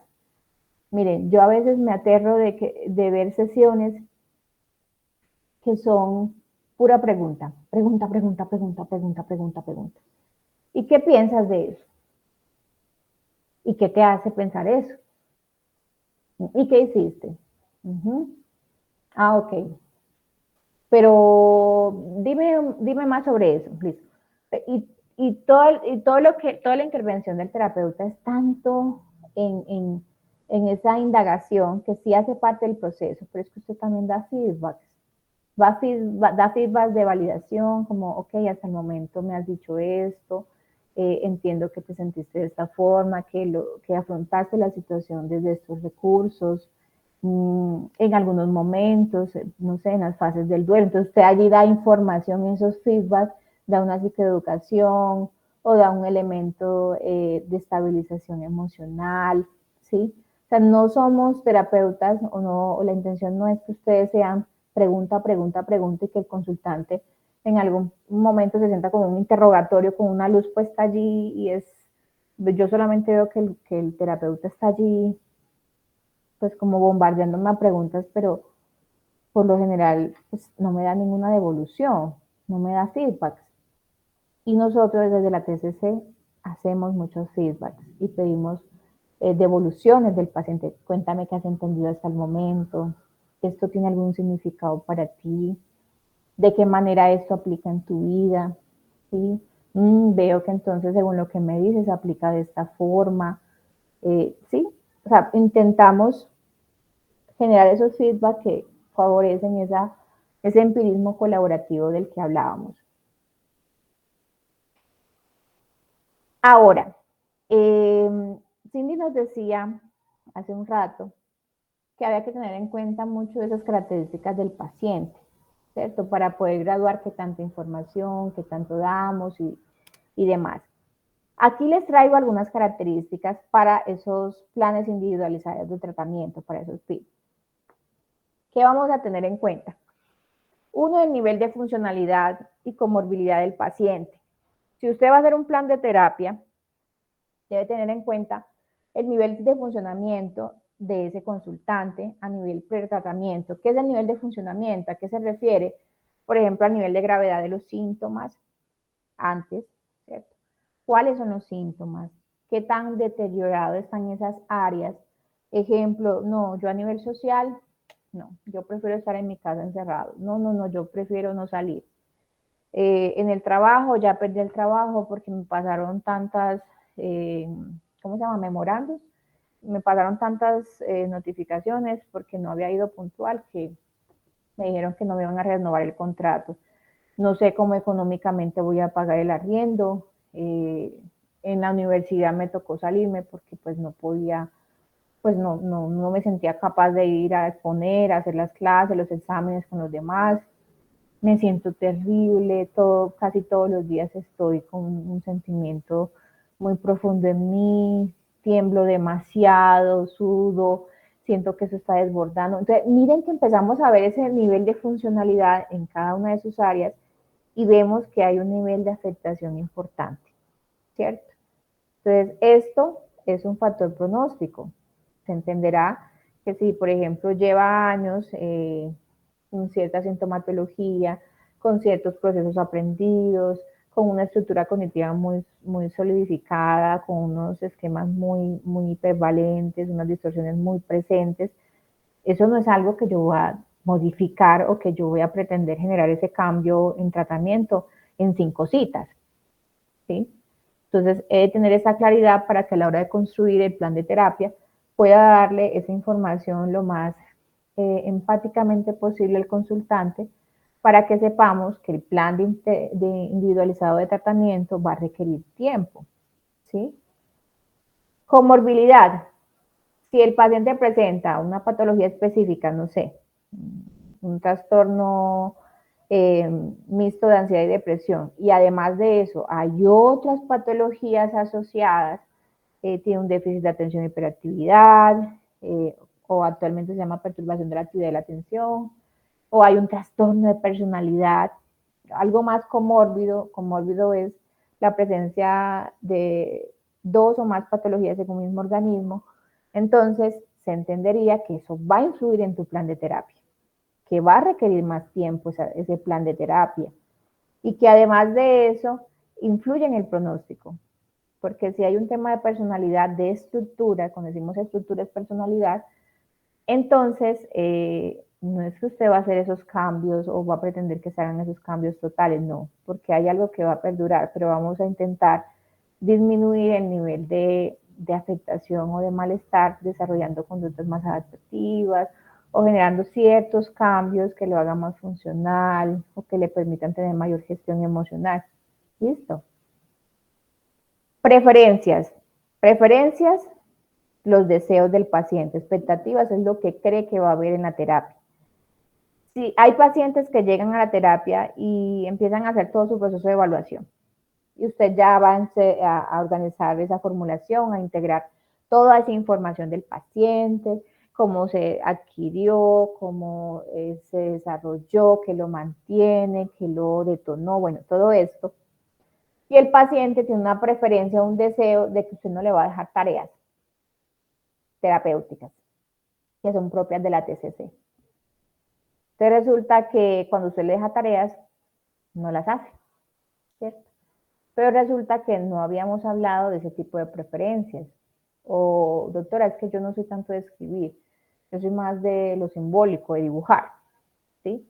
Entonces necesitamos saber para construir metodológicamente el plan de terapia o qué herramientas, si va a utilizar muy dibujos, si va a utilizar, por ejemplo, textos, si va a utilizar el autorregistro como un poquito más elaborado de adulto o más sencillito, básico, en los ítems que lleva. Necesito saber qué preferencia tiene el paciente, ¿sí?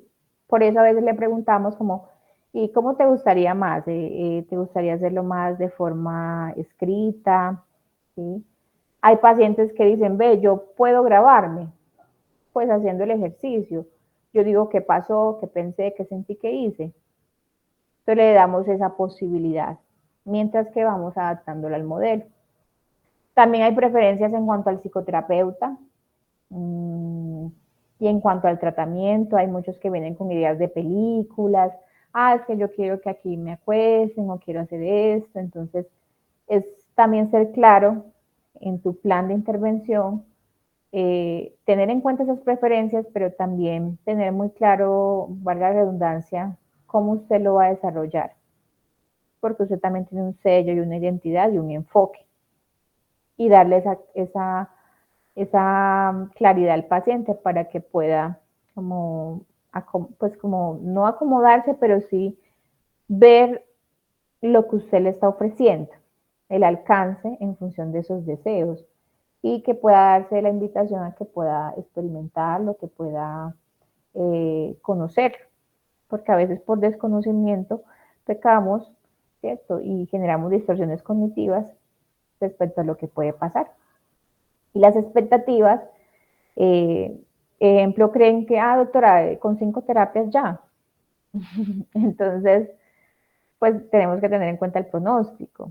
Por eso también le damos devolución de ese informe o de ese reporte que usted vaya a hacer. Y del éxito terapéutico. Es que yo pienso que, venga, yo le voy a traer a mi hija aquí y mi expectativa aquí es que usted me la cambie. Entonces, pone el éxito terapéutico en el terapeuta y no reconoce que hay un compromiso en el proceso y que hay unos componentes que también tiene que desarrollar para que realmente haya un éxito terapéutico.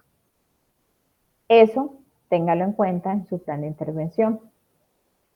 Aquí viene el estilo de afrontamiento, era lo que les comentaba anteriormente, es lo que nos predispone a actuar de un modo X o Y frente a situaciones cambiantes, situaciones que pueden ser excesoras, que generen malestar. Hay una clasificación clásica, ¿cierto?, que genera esta división de estilos de afrontamiento externalizantes, que son los que tienden a evitar, escapar, que son muy impulsivos, que tienen un gregarismo social como de separación, de no agrupación, que culpan a los demás sobre sus situaciones, al entorno.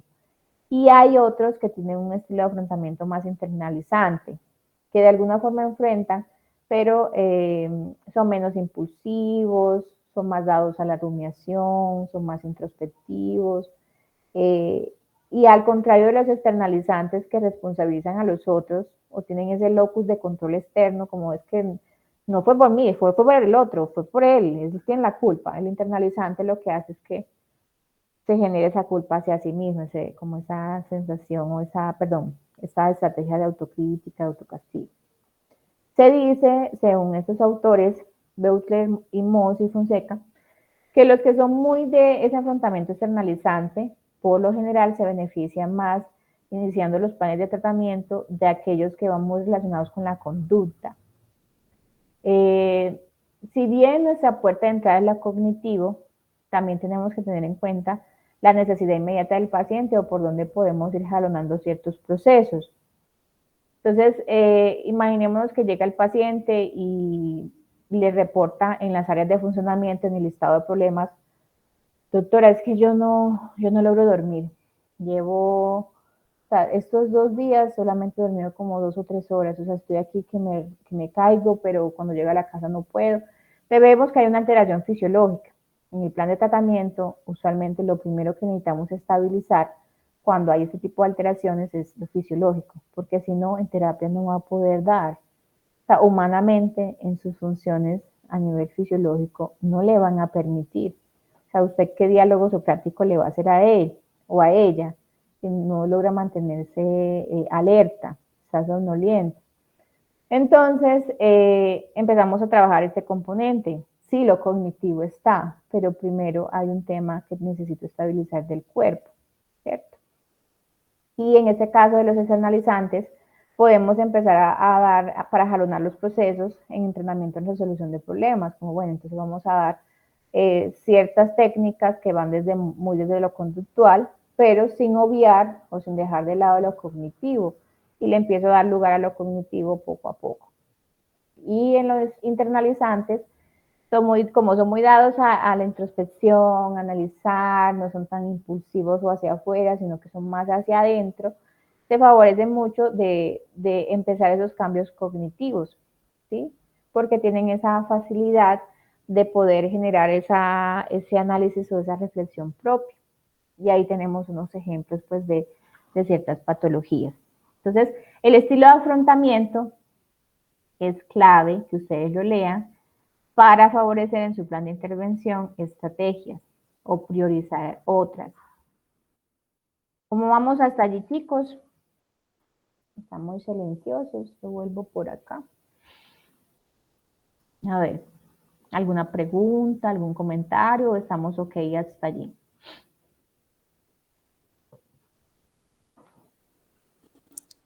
Profe, estamos ok. Me siento como la profe y yo en clase.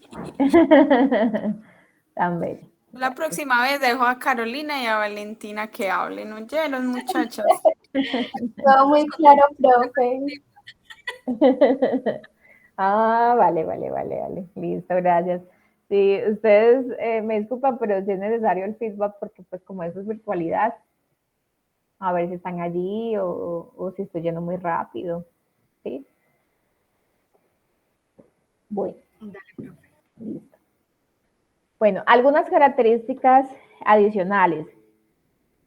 Tenemos que tener en cuenta en el plan de intervención la reactancia del paciente.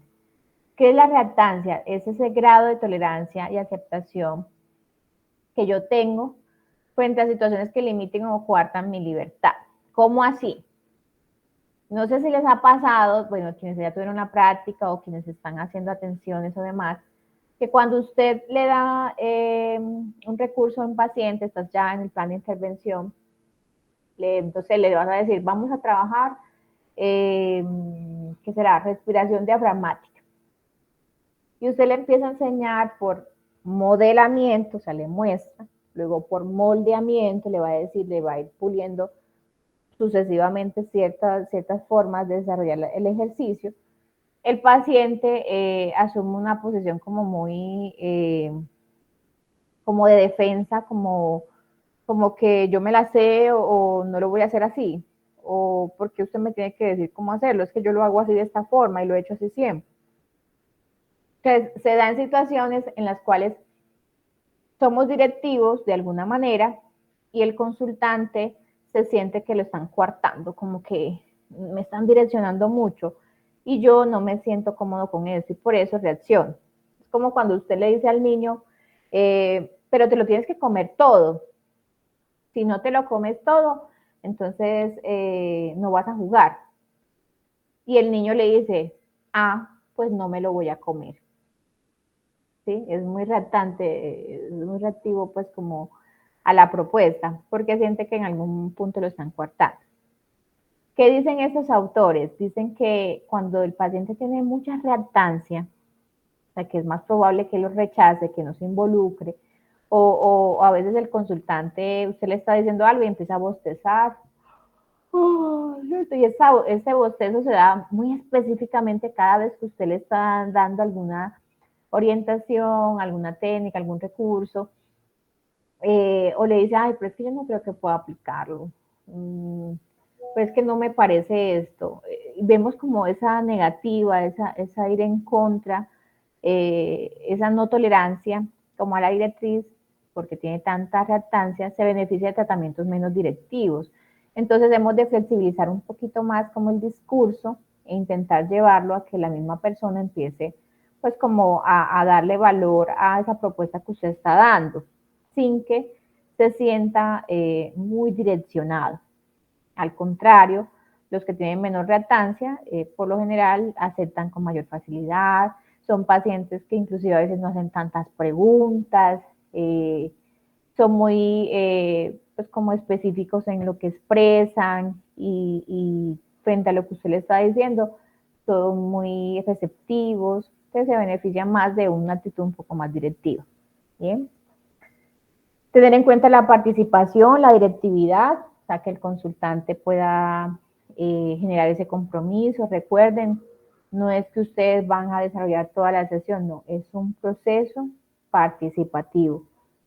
Y la directividad, pues, se relaciona con esas sugerencias, con esas orientaciones, feedback que usted da, que son específicos para el consultante y que facilitan ese desarrollo de ese plan de intervención, porque somos desde la TCC directivos, eso sí es cierto, pero directivos no significa ser, como es la palabra que dicen, psicorrígidos, es que tiene que ser así, no, no, no, eso también va muy acorde a su estilo terapéutico, su propia identidad como terapeuta, su propia forma de ser, va muy ligado también a que tanto conozca el modelo, a veces cuando estamos comenzando, si somos muy acomodados al pasito a pasito o muy rígidos que tiene que ser así, en esta consulta esto, pero por eso es que hay que ensayar y hay que practicar y hay que familiarizarnos para que también tengamos ese margen de flexibilidad con el consultante.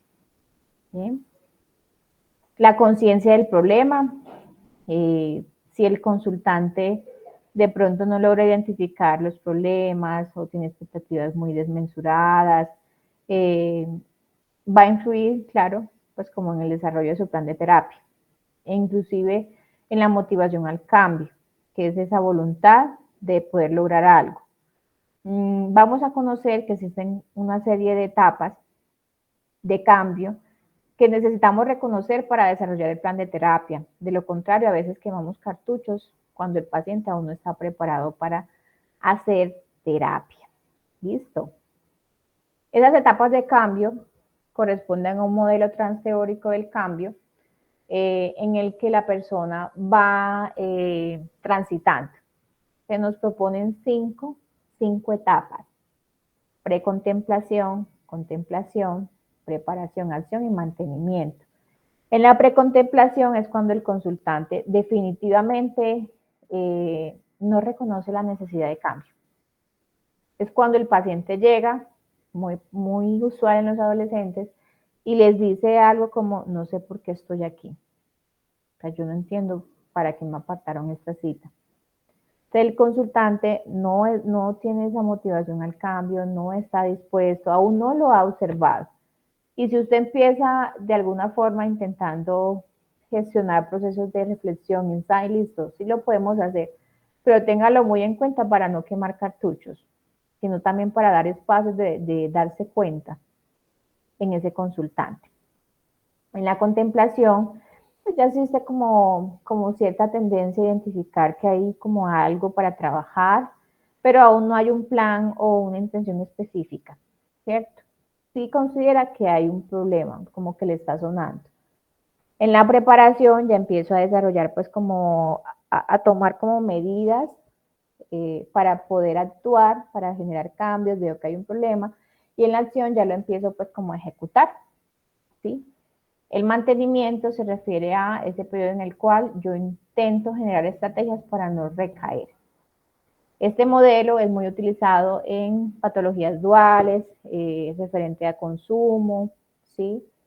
Y también se trasladó acá a los planes de intervención porque dependiendo de esta etapa existen unas sugerencias de qué puedes utilizar para poder favorecer esos planes de tratamiento o esos procesos de cambio. Aquí les traigo una clasificación, una tablita maravillosa que hace Knowcross y Wampole en 2019, actualizada, donde hay cada fase. Les explica como el proceso de cambio y qué puede utilizar para poder favorecer esa transición de esa etapa. ¿Sí? Vemos, por ejemplo, en la conciencia del problema que dejan biblioterapias. Las biblioterapias son maravillosas. Ay, les voy a compartir otra. Por favor, quien esté copiando el listadito, coloque biblioterapia. Les voy a compartir de las que tengo, porque las biblioterapias favorecen los procesos de reflexión por fuera de la sesión, o inclusive si lo quieren aplicar en sesión.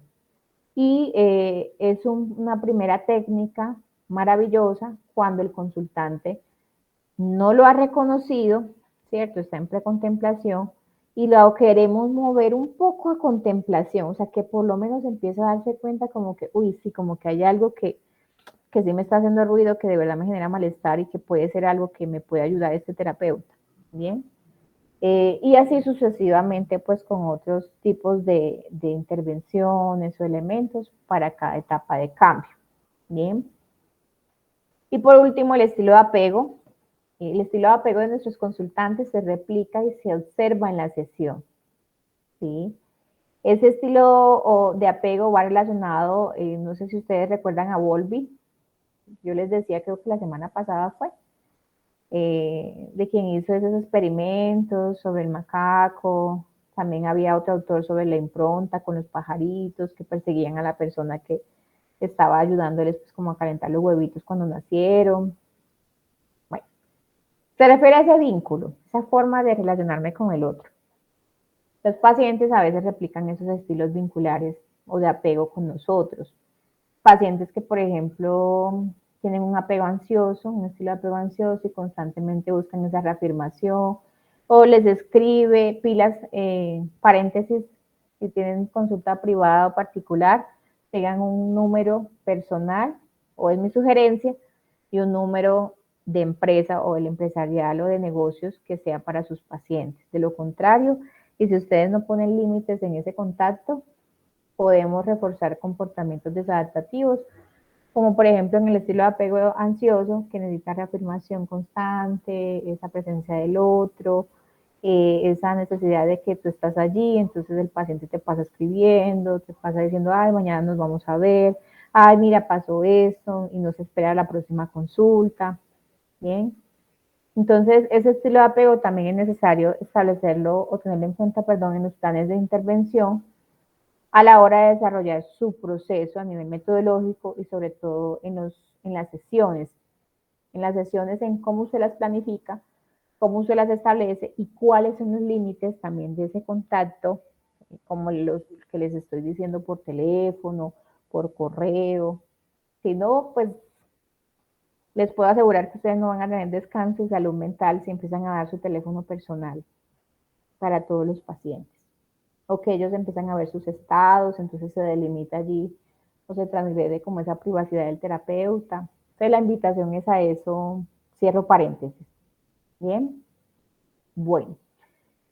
Para finalizar, en este primer encuentro, que es de contextualización para los planes de terapia, vamos a tener muy presente, chicos, unas bases de datos. Si usted va a ser clínico, si usted va a hacer psicoterapia, usted sí o sí necesita tener esas bases de datos en sus buscadores o como autoguardados. No sé si ustedes saben que pueden hacer unos marcadores y hay una carpetica en su buscador de Google para que siempre tenga esas páginas a la mano, ¿sí?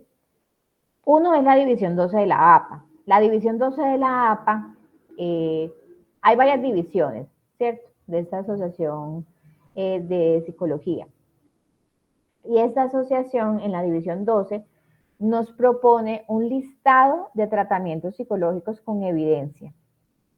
Entonces, según lo clasifican según patología, según el nivel de evidencia que tiene, y usted puede ingresar a la página y colocar, no sé, depresión. Y ahí le van a aparecer todos los tratamientos que han sido estudiados y que tienen evidencia.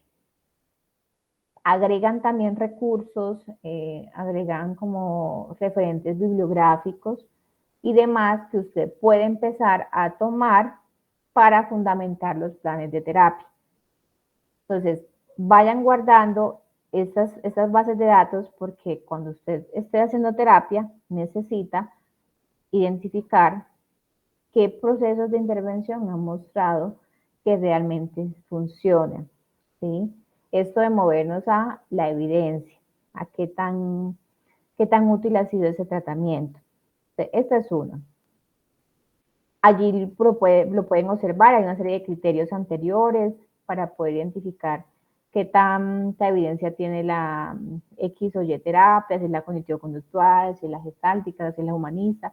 Entonces empiezan a clasificar y usted puede decir, ve, es que esta terapia tiene una alta evidencia, ¿cierto? Muy fuerte en este momento, y eso me da la seguridad de que en mi plan de intervención que va a socializar con mi paciente, yo le voy a decir, mira, es que también, según la evidencia científica, según la APA que nos rige a nivel internacional, que es la asociación bla, bla, bla, bla, nos dice que esta es la terapia con mayor evidencia, y por tanto mi plan de intervención que te traigo a ti incluye estas técnicas e incluye estos recursos. O sea, miren que también les da una fundamentación y una seguridad para el plan individualizado. Conocer esto, ¿sí? Bueno, hay otra que es Cochrane. Cochrane es muy bonita porque son revisiones sistemáticas, te dan un montón de formas de clasificación y de búsqueda, si es por patología, si es por grupo etario, si son niños, si es en adultos, si es en ancianos, y te da mucha información pues actualizada. La NICE, que también genera como esa revisión sistemática, también te puede dar información sobre tratamientos, sobre guías, que te pueden servir a la hora de construir pues como tus tratamientos o tu diseño de planes. Teniendo en cuenta esto, usted como terapeuta, cuando está intentando diseñar un plan de intervención, va a encontrar en internet un montón de cosas, manuales, guías, protocolos, formatos, o sea, hay diferentes formas de clasificaciones. Pero en general yo les quería traer estas dos porque de hecho en el aula ya les voy a habilitar, se los voy a poner habilitados, les subí las guías nacionales que tenemos. O sea, usted va a hacer otro maletincito con las guías que hay a nivel de Colombia, porque usted necesita saber cuáles son las guías que están activas en psicología. También les voy a subir, creo que protocolos, para que los tengan en cuenta, diferenciando guías y protocolos en que guías son muy generales, son un poquito más flexibles, van muy muy dados pues como a ciertas recomendaciones. Y los protocolos, al contrario, son más específicos, te dan como un paso a paso, una actividad específica de lo que puedas hacer con X o Y paciente, con X problemática. Necesitamos empezar a nutrirnos de estas guías y estos protocolos. No son una camisa de fuerza, no son un recetario de cocina de que si lo aplico así, así se da, no. Pero nos permiten tener como un bagaje global a la hora de tener información sobre lo que más sirve con ciertas problemáticas, lo que más ha mostrado resultados y que yo puedo adaptar e individualizar a mi paciente según sus características y según lo que ya hemos visto. Entonces, en el aula ya les voy a habilitar, eso es otro regalito para que lo tengan, lo vayan organizando en su maletín. Bueno, hasta allí, ¿preguntas? Son las 9:30. Bien. Chicos. No, profe. Ok. ¿Alguien más? No, profe, todo muy claro. Perfecto. Bueno, chicos. Bueno, hasta este punto es la sesión número 1 que corresponde a ese contexto. Si me confirman, vamos a darle tiempecito a los compañeros, si me confirman que para mañana, o si es para el sábado, bueno, dependiendo de estas dos opciones, ya vamos a entrar al paso a paso de construir el plan teniendo en cuenta estos elementos, ¿sí? Ese plan, que inclusive va a ser como el resultado del módulo 3, es que lo apliquemos con base en lo que ya hicimos de nuestros registros. Bien, o sea, la idea es que lo empecemos a hacer en nosotros, o identificar qué técnicas podríamos empezar a leer, a revisar, qué podríamos empezar a trabajar, bien, para que adquiera sentido. Listo. Voy a quedar entonces al pendiente de si es mañana o si es el sábado, y con relación a eso ya empezamos a desarrollar la segunda parte pues del módulo. No sin antes, sí, cuéntame. Hola.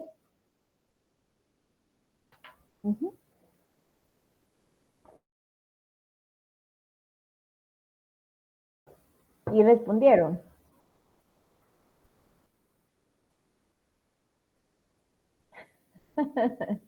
Tres y tres. Bueno, son,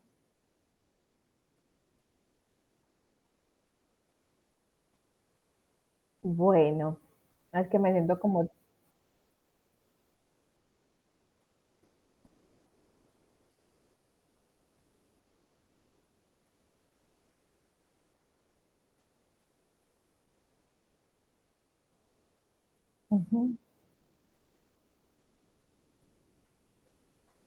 ok, por lo que ya tienen reservados esos espacios, son martes y jueves, a no cambiarle los términos. Listo, perfecto. Bueno, ahí sumo una contrapropuesta. De pronto para no cambiar esos, ya te di la palabra, vale, esos horarios como dice Luis, lo que podía proponer es que el martes nos vayamos un poquito, entremos un poquito más temprano y vayamos un poquito más tarde. También. También.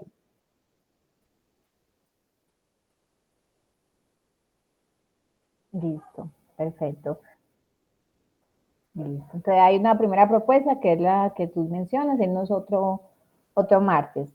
Dos, que el próximo martes o el jueves lo dividamos y distribuyamos esas 2 horitas de ese módulo, de esa segunda sesión del módulo.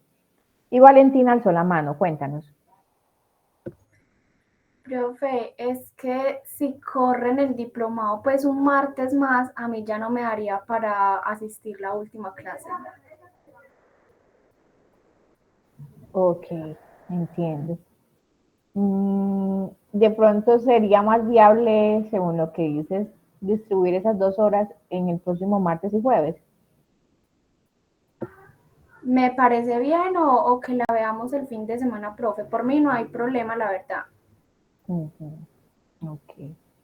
Profe, igual, pues yo estoy mirando y todos no han votado, todavía apenas hemos votado 6 personas, esperar, porque si alguien más vota, pues nos acomodamos, porque falta Alejandro, Perfecto. Aleja, pues faltan varias personas, porque Sí, igual siento que dividir la clase, uno lo último está tan cansado que sí. no es igual, no es igual de como de